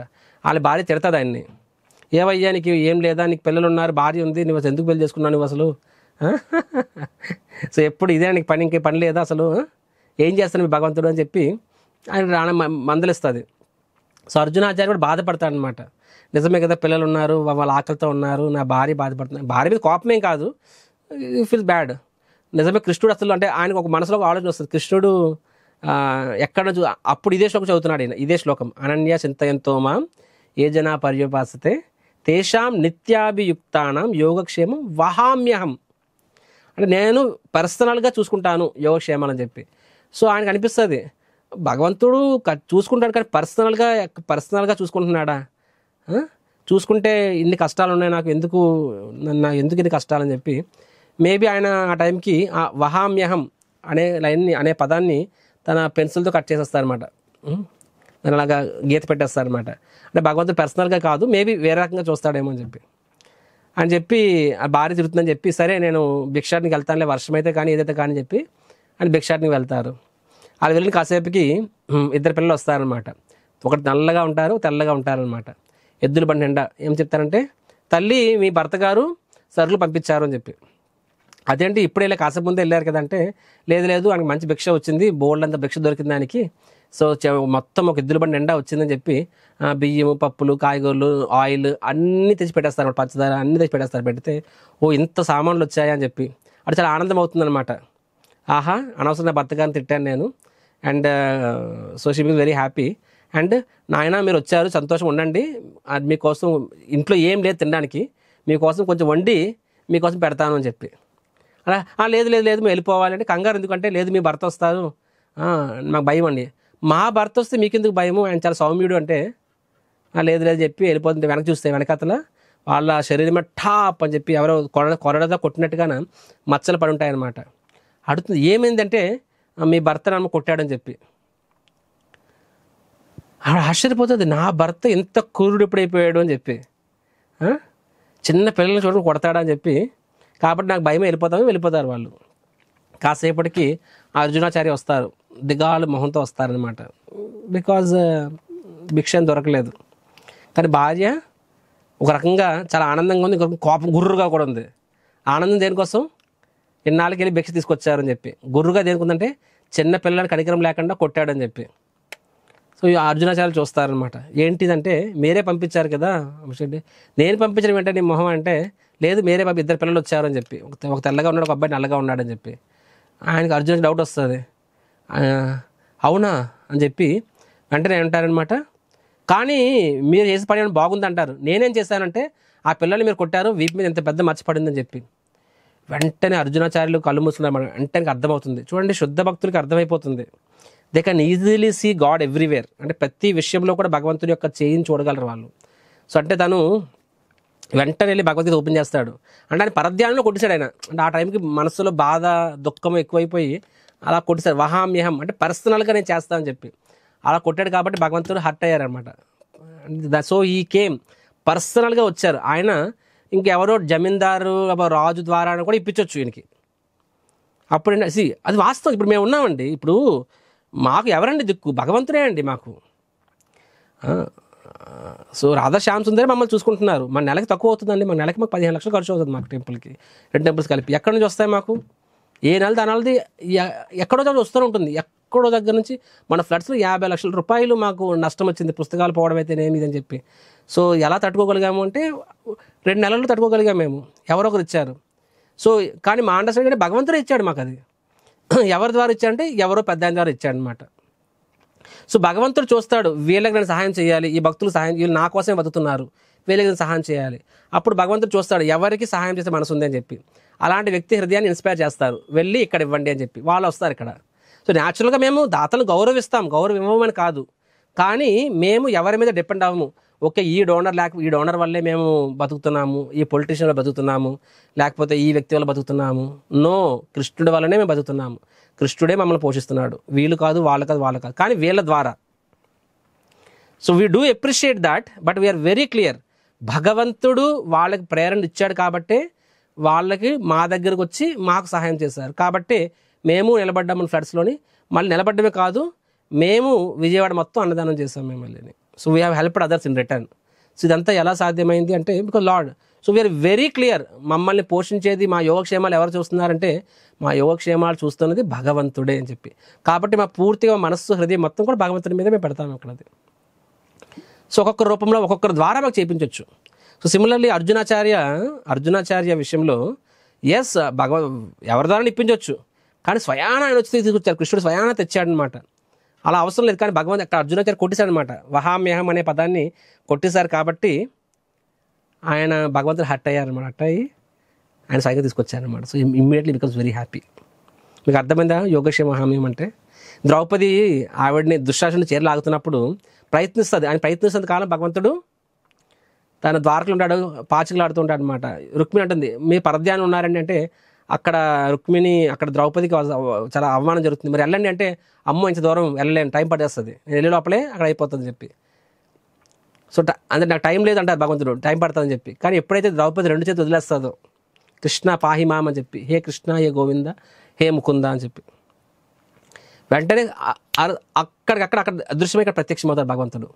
ముందు టైం పడుతుంది అనే వ్యక్తి ఇప్పుడు ప్రత్యక్షమైపోయారు. ఎలాగంటే ఒక స్త్రీ తనని ఒకరు వ్యవస్థలు చేస్తున్నప్పుడు అడ్డుపడడం అనేది స్వాభావికం. కానీ వదిలేసింది అంటే ఐఎమ్ రెడీ, నెక్స్ట్ సెకండ్ నేను కంప్లీట్గా నగ్నం అందరి ముందు నేను నగ్నంగా అవ్వబోతున్నాను అంటే ఎంత తెగింపు, ఎంత నమ్మకం ఉండకపోతే దాన్ని ప్రతిఘటించడం మానేస్తుంది. What is the level of surrender? So ఆ లెవెల్ ఆఫ్ సరెండర్ ఆవిడకు ఉంది కాబట్టి భగవంతుడు పర్సనల్గా వచ్చి ఆవిడకి అన్లిమిటెడ్ శారీని ఇచ్చాడు. సో మన విషయంలో ఓకే, వాళ్ళని మనం అనుకరించాల్సిన అవసరం లేదు. నేను లారీ ఎదురుగా వెళ్తాను, కృష్ణుడిని కాపాడతాడు, ఎన్నో భగవంతుడికి బుద్ధి ఇచ్చాడు కదా, అది కంక్లూజన్. అలా కాదు. కంక్లూజన్ ఏంటంటే, so at least we need to have some level of surrender, నమ్మకం. రోజుకి మనం కనీసం ఒక ఫ్యూ రౌండ్స్, ఒక 1 అవర్ అని భగవంతుని కేటాయించాలి. ఎందుకంటే నమ్మకం ఉండాలి. మనం గంట ఆయన కేటాయిస్తే ఆయన మనకి నువ్వు గంటలో ఏమైతే చేయగలవో అంతకన్నా ఎక్కువ నీకు చేసి పెడతాడు కదా, అవునా కాదా? నువ్వు మామూలు కూడా ఏదో పని చేస్తావు, అదే సమస్యలు వస్తాయి, సమస్యలు టైం వేస్ట్ చేసుకోవడం బదులు భగవంతునికి ఇస్తే ఆ సమస్య రాదు నీకు. భగవంతునికి నీ సంపదలు కొంత శాతం ఇస్తే అమ్మో చిన్నవాడిని అయిపోయి, కానీ భగవంతునికి ఇస్తే ఆయన్ని ఒట్టి చేతులు పంపిస్తాడండి తిరిగి ఇవ్వడానికండి. ఆ ఉన్న సంపద నీకు ఈ జబ్బులకి, హాస్పిటల్కి, లీగల్ ప్రాబ్లమ్స్, వీటికి వాటికి పిల్లలు చెడగొట్టేస్తారు వ్యసనాలకు అలవాటు అయిపోయి. సో అది భగవంతుడు కొంత సాగం ఇస్తే భగవంతుడికి తిరిగి ఇవ్వడా అండి? అంతకన్నా ఆ డబ్బు ద్వారా ఎంత ఆనందం వస్తుందో అంతకు 1000 రెట్ల ఆనందానికి ఇస్తాడు ఆయన. సో ఆ నమ్మకం మనం డివోట్ అనే వాళ్ళకి ఉండాలి. యోగక్షేమం వహామ్యహం. సో లాస్ట్ కాల్ భక్తి యొక్క మహిమలు ఆల్రెడీ మనం చూసాము. సో కృష్ణుడు ఏమని చెప్తున్నారంటే, కాబట్టి మై డియర్ అర్జున భక్తి చెయ్యి అని చెప్తున్నారు అనమాట. అండ్ భక్తి చేయడం చాలా సులభం అని చెప్తున్నారు. ఏం చెప్తున్నారు? పత్రం పుష్పం ఫలం తోయం యో మే భక్త్యా ప్రయచ్చతి తదహం భక్తి ఉపహృతం అశ్నామి ప్రయతాత్మనః. బ్యూటిఫుల్ శ్లోక అండి, one of my favourite shlokas ఇది. ఏం చెప్తారంటే, పత్రం పుష్పం, ఓ అర్జున అంటే ఎలాంటి వాడైనా భక్తి చేయగలడు. ఆయనకి ఇవ్వడానికి ఏమీ లేదు, ఒక పత్రం ఉంది అంటే ఒక ఆకు ఇవ్వగలడు, ఆకు ఇవ్వును. రుక్మిణీదేవి తులాభారంలో తులసి పెట్టి కృష్ణుడు కొనేస్తుంది. సో ఒక ఆకు ఇచ్చినా సరే భగవంతుడు నీకు సరెండర్ అయిపోతారు. పుష్పం, ఒక ఫ్లవర్, గజేంద్ర మోక్షంలో మనం చూడొచ్చు. విష్ణువు వస్తున్నాడు, గజేంద్రుడికి ఎలా స్వాగతించాలో తెలియదు, కానీ తన దగ్గర ఏం ఆప్షన్ లేదు, ఎందుకంటే ముసలి కాలు పట్టుకొని ఉంది. కానీ ఆ టైంలో తన ఎదురుగా ఒక తామర పువ్వు ఉంది, కలువు పువ్వు ఉంది. తన తొండంతో కలుపు పువ్వు తీసుకుని అదే ఇస్తుంది, ఇవ్వడానికి ఇంకేం లేదు తన దగ్గర. భగవంతుడు దాన్నే హ్యాపీగా తీసుకుంటాడు అనమాట. పుష్పం, ఫలం, ఒక పండు, అంతే ఉంది ఇవ్వడానికి, ఏం లేదు. ఆ పండు ఇచ్చేది భగవంతుడు ఫుల్ హ్యాపీ అయిపోతారనమాట. తోయం అంటే మనం పండు అంటే శబరి ఎగ్జాంపుల్ చెప్పుకోవచ్చు. శబరి రాముడు అడిగినప్పుడు నేరేడు పండు ఏదో ఇస్తుంది అనమాట, నేరేడు పండు ఇస్తుంది. అది తను ఎంగిల్ చేసి మరి ఇస్తుంది అనమాట, అంటే చేదుగా ఉంది తీపిగా ఉందని చూసి. అరే తన ఎంగిల్ని భగవంతుడికి ఇస్తుంది, ఎంత అపరాధం లాజికల్గా ఆలోచిస్తే. కానీ అక్కడ ఆవిడ రాముడితో వాత్సల్య భావంలో ఉంది, ఒక నా కొడుకు అనే భావంలో, వాత్సల్య భావంలో. కాబట్టి నేను ఎంగిలి టేస్ట్ చేసి నచ్చితేనే పెడతానని చెప్పి ఆ భావంలో ఉంది. కాబట్టి రాముడు దాన్ని స్వీకరించాడు, రాముడికి ఎంతో నచ్చిందనమాట. అక్కడ రాముడు దేని తింటున్నాడంటే ఆ నేరేడు పండు టేస్ట్ కాదు, అది శబరి యొక్క భక్తిని రుచి చూస్తాడు. ఎంతలా దాన్ని గుర్తుపట్టుకున్నాడంటే ఫైనల్గా రావణ్ణి వధించిన తర్వాత రాముడు తిరిగి అయోధ్య వస్తాడు చూసారు. అయోధ్య వచ్చినప్పుడు సీతమ్మ వారు రాముడు కలిపి ఒకసారి వనవాసం, అంటే ఒక వనంలో వాళ్ళు తిరుగుతున్నప్పుడు రాముడికి శబరి గుర్తుకొస్తుంది. చెప్తా అనమాట, ఆ రోజు నేను తిన్నాను నా పళ్ళు, ఎప్పటికీ ఆ రుచి నేను మర్చిపోలేకపోతున్నానని చెప్పి. అంటే రాముడు జీవితాంతం ఆ రుచిని గుర్తుపెట్టుకుంటాడు. అంటే ఆ రుచి ఏంటంటే అక్కడ టేస్ట్. ఆవిడకి శబరికి ఎవరికి ఏముంది, జస్ట్ ఒక పండు. కాబట్టి ఈ శ్లోకంలో చెప్పింది యోమే భక్త్యా ప్రయచ్చతి, భక్తితో ఇస్తేనే, తదహం భక్తి అపహృతం. రెండు సార్లు భక్తి చెప్పారు చూడండి. ఏ శ్లోకంలో చెప్పలేదు, భగవద్గీత మొత్తం మీద ఇది ఒక్క శ్లోకమే. యోమే భక్త్యా ప్రయచ్చతి, భక్తితో ఇస్తే, మళ్ళీ తదహం భక్తి ఉపహృతం, మళ్ళీ భక్తితో ఇస్తే, రెండు సార్లు భక్తి అని చెప్పారు. నువ్వు భక్తితో ఉన్నప్పుడు నువ్వు ఎంత ఇవ్వగలుగుతావు అంత ఇచ్చినా సరే భగవంతుడు హ్యాపీ అవుతాడు. అండ్ వాటర్, తోయం అంటే water, milk. So even just give water also lord will be so happy. So ప్రేమతో ఇస్తే, అంటే భగవంతుడు నువ్వు ఒకటి ఇస్తున్నప్పుడు అందులో ప్రేమను స్వీకరిస్తాడు, ఆ వస్తువుని తిరిగి నీకు ఇచ్చేస్తాడు, ఆ ప్రేమని నువ్వు స్వీకరిస్తాడు అనమాట. సో మనము చూడొచ్చు, కృష్ణుడు రాయబారానికి వెళ్ళినప్పుడు యుద్ధం ముందు దుర్యోధనుడు మొత్తం కల్లాప జల్లిస్తాడు. అండ్ కృష్ణుడి కోసము పెద్ద పంచభక్ష పరవాణా పెడతాడు. కృష్ణుడు చెప్తాడు నేను భోంచేయనని చెప్తాను, ముందు సంధి మాట్లాడుకుందాము, అది ఓకే అనుకుంటే అప్పుడు మాట్లాడుకుందామని చెప్పి. కానీ దుర్యోధనుడు రాజ్యం ఎవడో ఒప్పుకోడు, 5 గ్రామాలు ఎవడో కూడా ఒప్పుకోడు అనమాట. సో కృష్ణుడు భోంచేయడు అక్కడ, ఎందుకంటే కృష్ణుడు తెలుసు అది దుర్యోధనుడు కృష్ణుడు కాకా పడడం కోసం అంత పెద్ద ఫీస్ట్ చేశాడు, అటు చూడడం కూడా చూడు. అరే కృష్ణుడికి ఏం తక్కువ, గోలోకంలో రాధాదేవి కృష్ణుడికి ప్రతిరోజు స్పెషల్ ఐటమ్స్ పెడుతూ ఉంటుంది. So there no limit to Krishna. భగవంతునికి సేవ చేయడానికి భగవంతుని ధామంలో అన్లిమిటెడ్ సోల్స్ ఉన్నారు. ఆయన ఏం మన కోసం ఆకలితో లేడు, కానీ ఆకలితో ఉన్నాడు ఆయన. ఐసే ప్రేమ పుజారి Radhe Shyam Shyam Shyam. So he is actually hungry for love of his devotees. యశోదమాత పాలు కోసం కృష్ణుడు ఆకలి తలమడిస్తున్నాడు అనమాట. అక్కడ పాలు కాదు పాయింట్, ఆ పాలు అనేది యశోదమాత పాలు అనేవి కృష్ణుడి పట్ల తనకున్న ప్రేమ. ఆ ప్రేమ ద్రవ రూపంలో మారి ఆవిడ స్తనాల ద్వారా పాల రూపంలో వస్తుంది. ఆ ప్రేమను తీసుకోవడం కోసం కృష్ణుడు పిచ్చేవుడు అయిపోతుంటాడు అనమాట. So he is mad for our love. అది ఎక్కడ. సో దుర్యోధన భోజనం అసలు ఆయన ముట్టుకోడు అనమాట. కానీ రిటర్న్ వెళ్తున్నప్పుడు విదురుడు ఇంటికి వైపు మీద వెళ్తాడు. అప్పుడు విదురుడు ఉండడు అక్కడ. విదురాణి అంటే ఆయన భార్య ఉంటుంది. కృష్ణ దయచేసి ఒకసారి మా ఇంట్లో అడుగు పెట్టండి అంటే కృష్ణుడు వాళ్ళ ఇంట్లోకి వెళ్తారు. అండ్ ఆవిడ సో ఆనందం, కృష్ణుడిని ఫస్ట్ టైం ఆయన ఇంట్లోకి వచ్చాడు చూస్తుందని చెప్పి. ఇంట్లో ఏముంటుంది, ఏమి ఉండదు, అరటిపళ్ళు ఉంటాయి. సో ఆవిడ కృష్ణుడికి అరటిపండు తీసి కృష్ణుడిని చూస్తూ మైమరిచిపోతూ ఆ తన్మయత్వంలో కృష్ణుడికి అరటిపండు ఇవ్వడం బదులు అరటిపండు పారి అరటి తొక్కిస్తుంది. అండ్ కృష్ణుడు అరటి తొక్కని ఆయన కూడా ఆ విదురాణిని చూస్తూ ఆవిడ యొక్క భక్తి పారవశాలు చూస్తూ దానికి కడుపు నిండిపోద్ది అనమాట. సో ఆ తొక్కలో ఆయనకి భక్తి, ఆ అరటి తొక్కలో తన భక్తి నింపిస్తుంది. ఆయన తొక్క తినేస్తున్నాడు. మనలో ఎవరైనా సరే Prabhuji with love karela juice వద్దు బాబోయ్ అని చెప్పి, విత్ లవ్ గులాబ్ జామున్ ఇవ్వచ్చు కదా, karela juice no.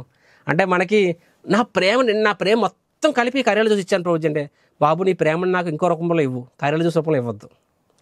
But Krishna is not like that. అరటి సో అలాగా డజన్ల కొద్దీ ఆవిడ అరటిపండు పారేసి తొక్కిచ్చేస్తుంది, కృష్ణుడు తినేస్తున్నాడు. ఆయన తర్వాత విదురుడు వస్తాడనమాట, చూస్తాడు కృష్ణుడు వచ్చాడు, మా మిస్సెస్ ఎలా చూస్తుందో చూస్తే అరటిపళ్ళు ఉంటాయి, తొక్కలు కనిపించు, చూస్తే కృష్ణుడు తొక్క తింటున్నాడు. మై గాడ్ ఏం జరుగుతుంది ఇక్కడ అపరాధం. So Krishna is eating the banana peels. But the Krishna know this is the tastiest food. Krishna is so happy with the, అంటే అక్కడ ఆయన ఆవిడ యొక్క భక్తిని. సో చెప్పేది ఏంటంటే మనము ప్రేమగా నీకు ఇంట్లో ఏది ఉంటే ఏమి లేదంటే జస్ట్ పంచదార పెట్టి భగవంతుడికి ఈస్ బి సో ప్లీజ్డ్. అలానే అర్థము ఇక్కడ కృష్ణుడు పత్రం పుష్పం అని చెప్పాడు కాబట్టి ఒక ఆకే ఇస్తావు పండే ఇస్తానికి ఇవ్వను అలాగని కాదు ఇక్కడ అర్థం. నీకు అదే ఉంటే అది కూడా భక్తితో ఇవ్వన్నారు. ఇక్కడ నిజంగా నీకు భక్తి ప్రేమ ఉంటే అదే ఇస్తావు నువ్వు. ఇప్పుడు మీ అబ్బాయి మీద నీకు ప్రేమ ఉన్నప్పుడు నీకు ఉన్న దానిలో బెస్ట్ ఇస్తావా లీస్ట్ ఇస్తావా? బెస్ట్ ఇస్తావు. ప్రేమ అంటే బెస్ట్ ఇవ్వడం అని చెప్పి. సో ఇట్స్ నాట్ దట్ మనం ఓన్లీ ఒక పండు ఇచ్చేసి మనమేమో 10 ఐటమ్స్ అంటే భగవంతుడు ఒక పండు ఇచ్చి పెట్టేస్తాం, అలా కాదు ఇక్కడ understanding. So what ever we have best మనం భగవంతుడికి ఇస్తాం మనం. అది కానీ భగవంతుడు ఏమంటున్నారు, నా వరకు నువ్వు భక్తితో నాకు ఏమి ఇచ్చినా సరే నేను హ్యాపీ అంటున్నారు మన భగవంతుడు.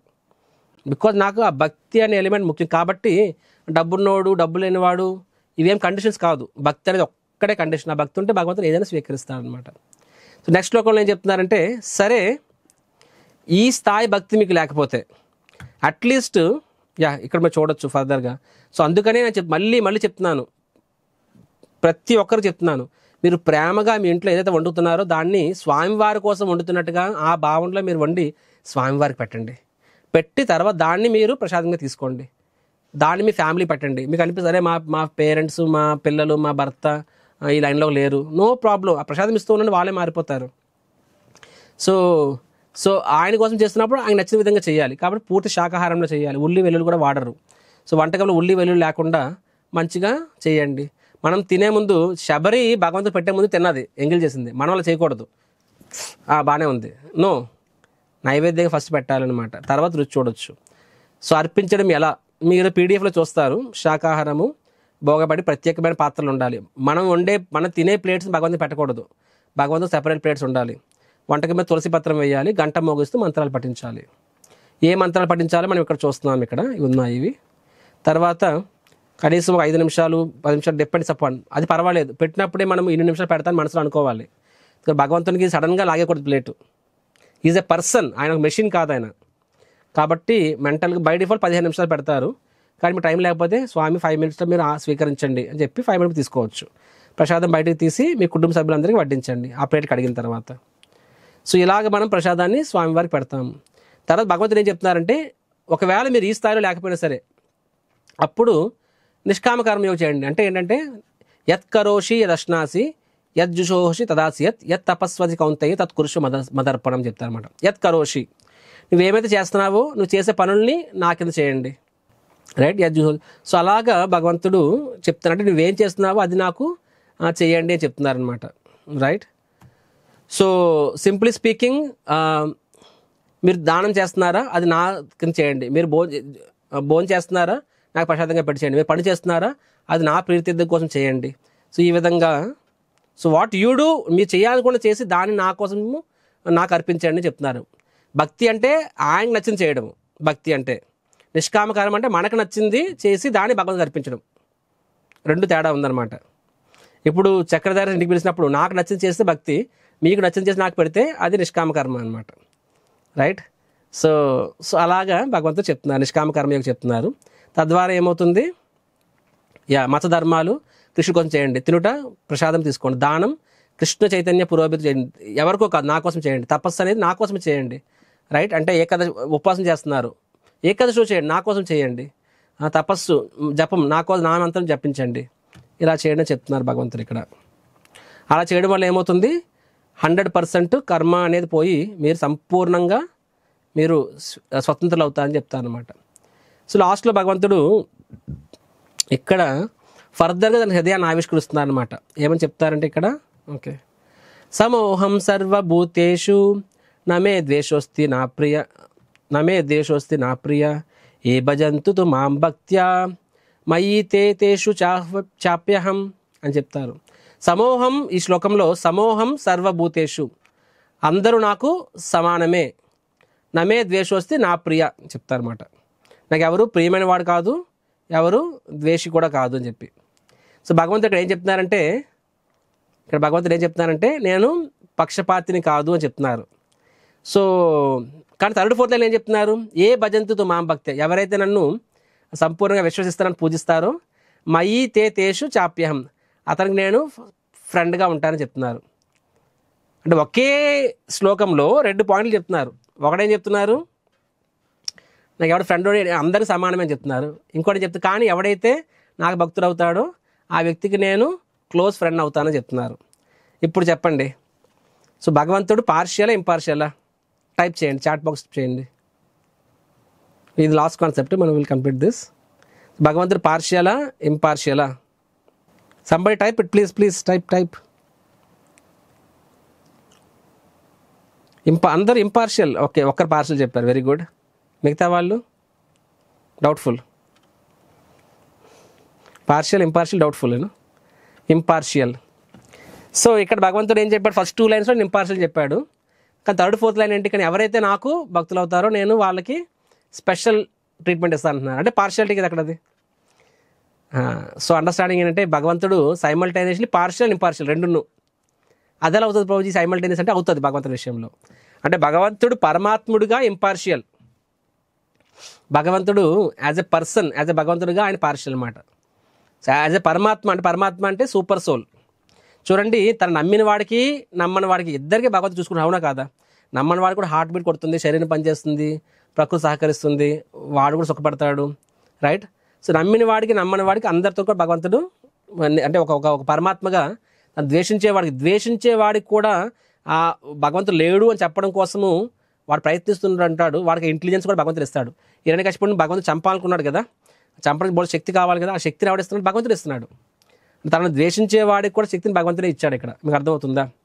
సో కాబట్టి పరమాత్మగా భగవంతుడు నిష్పక్షపాతి, కానీ as a person, as a భగవంతుడిగా ఆయన పక్షపాతి, భక్తులు పక్షపాతి, ఆయన మామూలు కాదు, వెరీ పార్షియల్. సో ఎలా అర్థం చేసుకోవాలంటే, ఒక ప్రధానమంత్రి తనకి ఓటేసిన వాళ్ళకి, ఇప్పుడు నరేంద్ర మోదీ గారు బీజేపీకి ఓట్ పర్సెంట్ అంత 42% అంత వచ్చింది సెంట్రల్ గవర్నమెంట్లో. 40% మంది, 42% మంది బీజేపీకి ఓట్ చేశారు, మిగతా 58% ఓటేయలేదు అని ప్రధానమంత్రి అయ్యాడు ఆయన. సో ఆయన తనకు ఓటేసిన వాళ్ళకే ఫేవర్ చేస్తాడా, ఓటైన వాళ్ళకి కూడా చేస్తాడంటే అందరికీ చేస్తాడు, అవునా కాదా? సో ప్రధానమంత్రి ఒక ప్రధానమంత్రిగా ఆయన నిష్పక్షపాతి, ఓటేసిన వాళ్ళకి ఓటైన వాళ్ళకి అందరికీ కూడా అన్ని పథకాలు ఇస్తారు వాళ్ళు. కానీ అదే ప్రధానమంత్రి తన కుటుంబ సభ్యులు వాళ్ళు ఆయన ప్రధానమంత్రి అయినా కాకపోయినా వాళ్ళు ప్రేమిస్తారు. సో ఆ రిలేషన్ ఇంకా స్పెషల్ అనమాట, తన for his own personal families.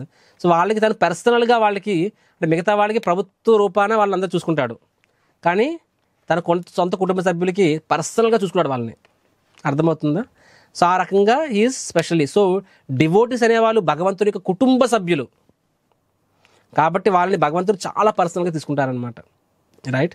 ఇప్పుడు మేము ఉన్నాము, ఒక సాధువులు అనేవాళ్ళు సమాజంలో అందరు హితకారకులు అవ్వాలి, అందరినీ మేము చూసుకుంటాం. కానీ ఎవరైతే మేము గురువు గారు చేస్తున్న మా సేవలో తమ భుజాన్ని అందిస్తారో వాళ్ళు మా మనసును గెలుచుకుంటారు వాళ్ళు న్యాచురల్గానే. ఎందుకంటే వాళ్ళు మాకు అంత సహాయపడుతున్నారు, వాళ్ళ సపోర్ట్ వల్ల నేను నా గురువు గారు సేవ చేయగలుగుతున్నాను. న్యాచురల్గా వాళ్ళకి ప్రత్యేక స్థానం ఉంటుంది.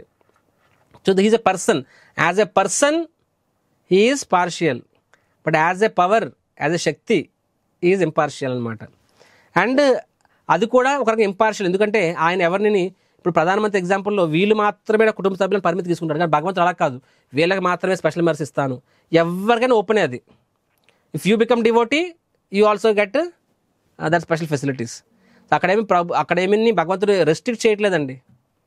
కాబట్టి రాక్షసులు కూడా వాళ్ళ భక్తులు అయిపోతే వాళ్ళకు కూడా స్పెషల్ మెర్సీ ఇస్తారు భగవంతుడు. ఇక్కడ ఎవరిని నో అని చెప్పట్లేదు ఆయన. కాబట్టి మీ నా భక్తుడైతే స్పెషల్ మెర్సీ ఉంటుంది, కానీ నువ్వు అవ్వకూడదు, నువ్వు అవ్వాలని రూల్ ఏం లేదు.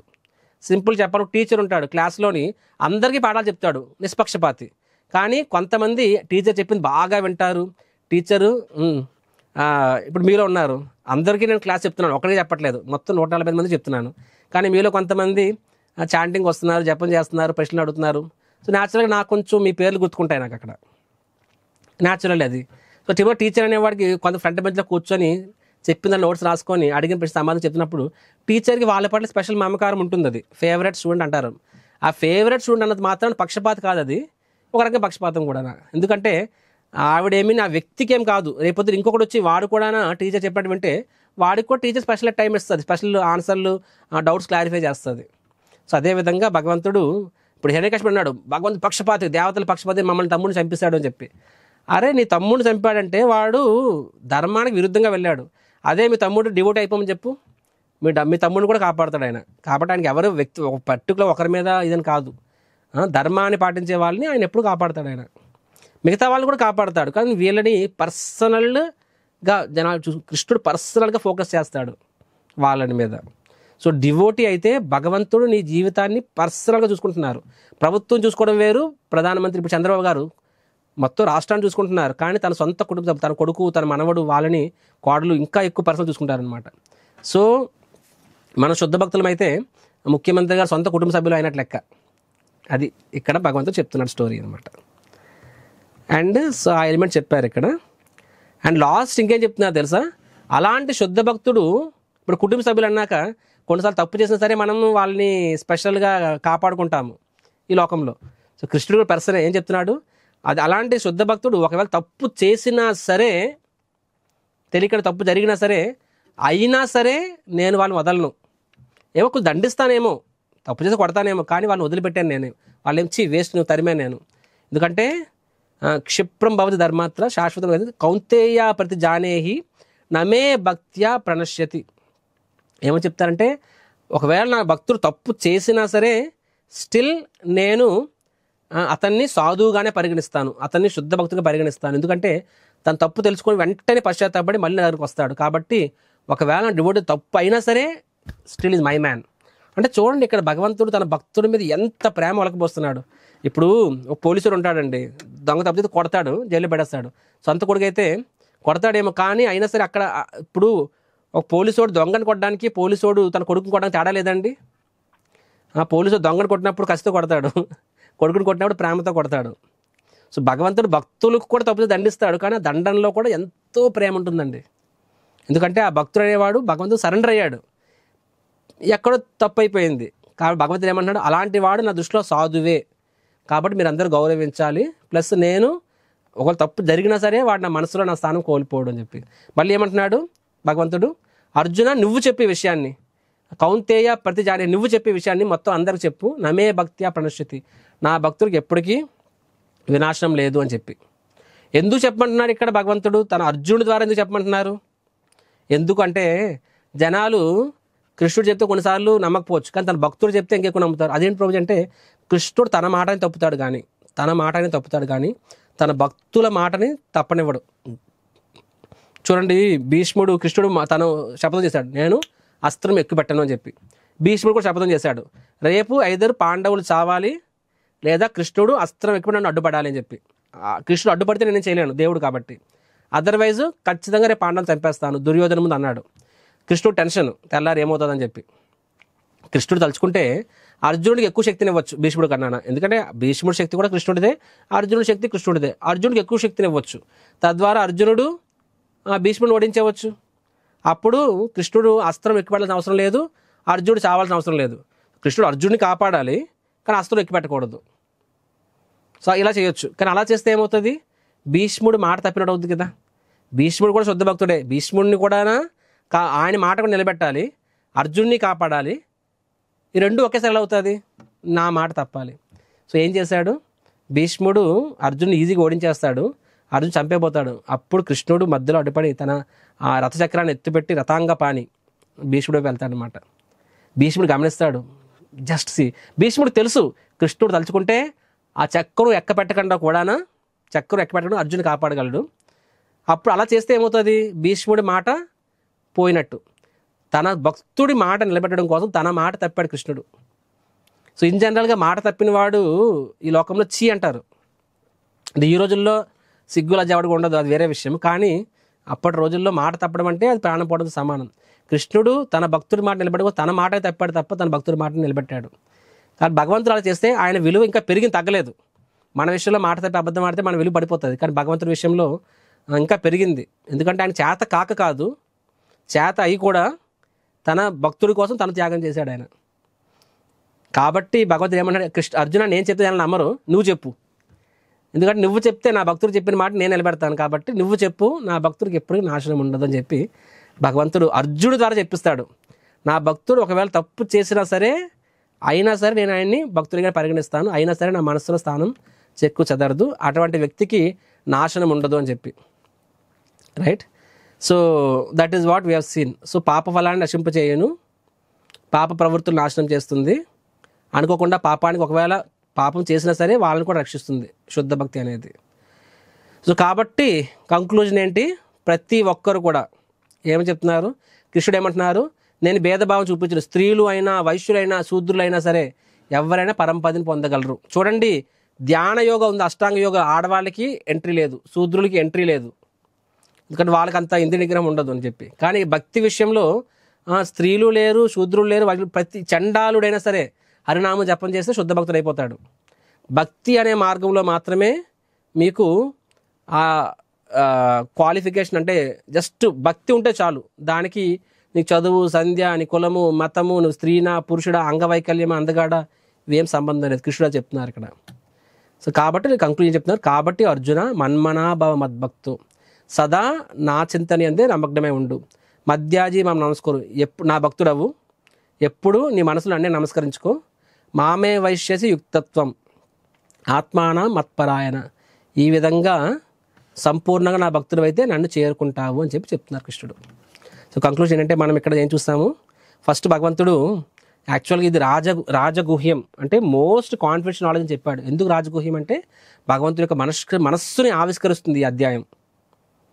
చూడండి, భగవద్గీతలో మీకు భాగవతంలో చాలా దొరుకుతుంది, భగవద్గీతలో ఈ అధ్యాయంలో మీకు దొరుకుతుంది. ఇలాగా మిగతా ప్లేస్ భగవంతుడి గొప్పతనం తెలుస్తుంది, భక్తి గొప్పతనం తెలుస్తుంది, ఈ భౌతిక ప్రపంచం ఎలా పనిచేస్తుంది, ఇవన్నీ ఉంటాయి. కానీ భగవంతుడి మనస్సు ఏంటి, భక్తుల పట్ల ఆయన యొక్క మనోభావం ఏంటి అనేది ఈ అధ్యాయంలో చూస్తాం మనము. అందుకని ఇది రాజగుహ్యం, టాప్ మోస్ట్ నాలెడ్జ్ అని చెప్పి. రెండోది ఊహాతీత సంబంధాలు, అంటే భగవంతుణ్ణి ఎలా అర్థం చేసుకోవాలి, ఆయన మన లాజిక్కి అందడు అని చెప్పి. కాబట్టి లాజిక్ని దేనికి ఉపయోగించాలి? To understand everything can't be understood by logic. And భక్తితో ఉన్నప్పుడు సొంతంగా అర్థం చేసుకోలేవు, కానీ భక్తితో ఒక గురువుని ఆశ్రయం తీసుకోవడం ద్వారా మనం అర్థం చేసుకోవచ్చు. ఎలాగా? మన సాధన సరిగ్గా చేయడం ద్వారా అప్పుడు భగవంతుడు మన హృదయంలో ఆ జ్ఞానాన్ని ఇస్తాడు.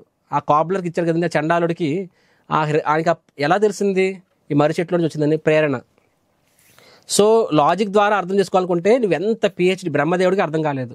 కానీ భగవంతుడు సరెండర్ అయితే ఆయన హృదయాన్ని ప్రకాశిస్తాడు. రేపు అధ్యాయంలో చూస్తుంది దాన్ని. నెక్స్ట్ నాస్తికతులు ఎవరు ఆరాధించరు, ఎవరు ఆరాధిస్తారు, మహాత్మ చూసాం. లాస్ట్లో భక్తి యొక్క గొప్పతనము, భక్తుల్ని భగవంతుడు ఎంతగా ప్రేమిస్తారని చూసామన్నమాట. సో ఇది ఈరోజు ఒక అధ్యాయము. ఐ హోప్ అండ్ ప్రే ఈ అధ్యాయము మీ కృష్ణుడి పట్ల ఇంకాస్త ఆ ప్రేమ, కృష్ణుడి పట్ల ఇంకాస్త మమకారం పెరిగాయని ఆశిస్తూ సెలవు తీసుకుంటున్నాను. హరే కృష్ణ. కృష్ణ భగవానికి జై. శ్రీమద్ భగవద్గీతకి జై. శ్రీల ప్రభుపాదకి జై. హరే కృష్ణ.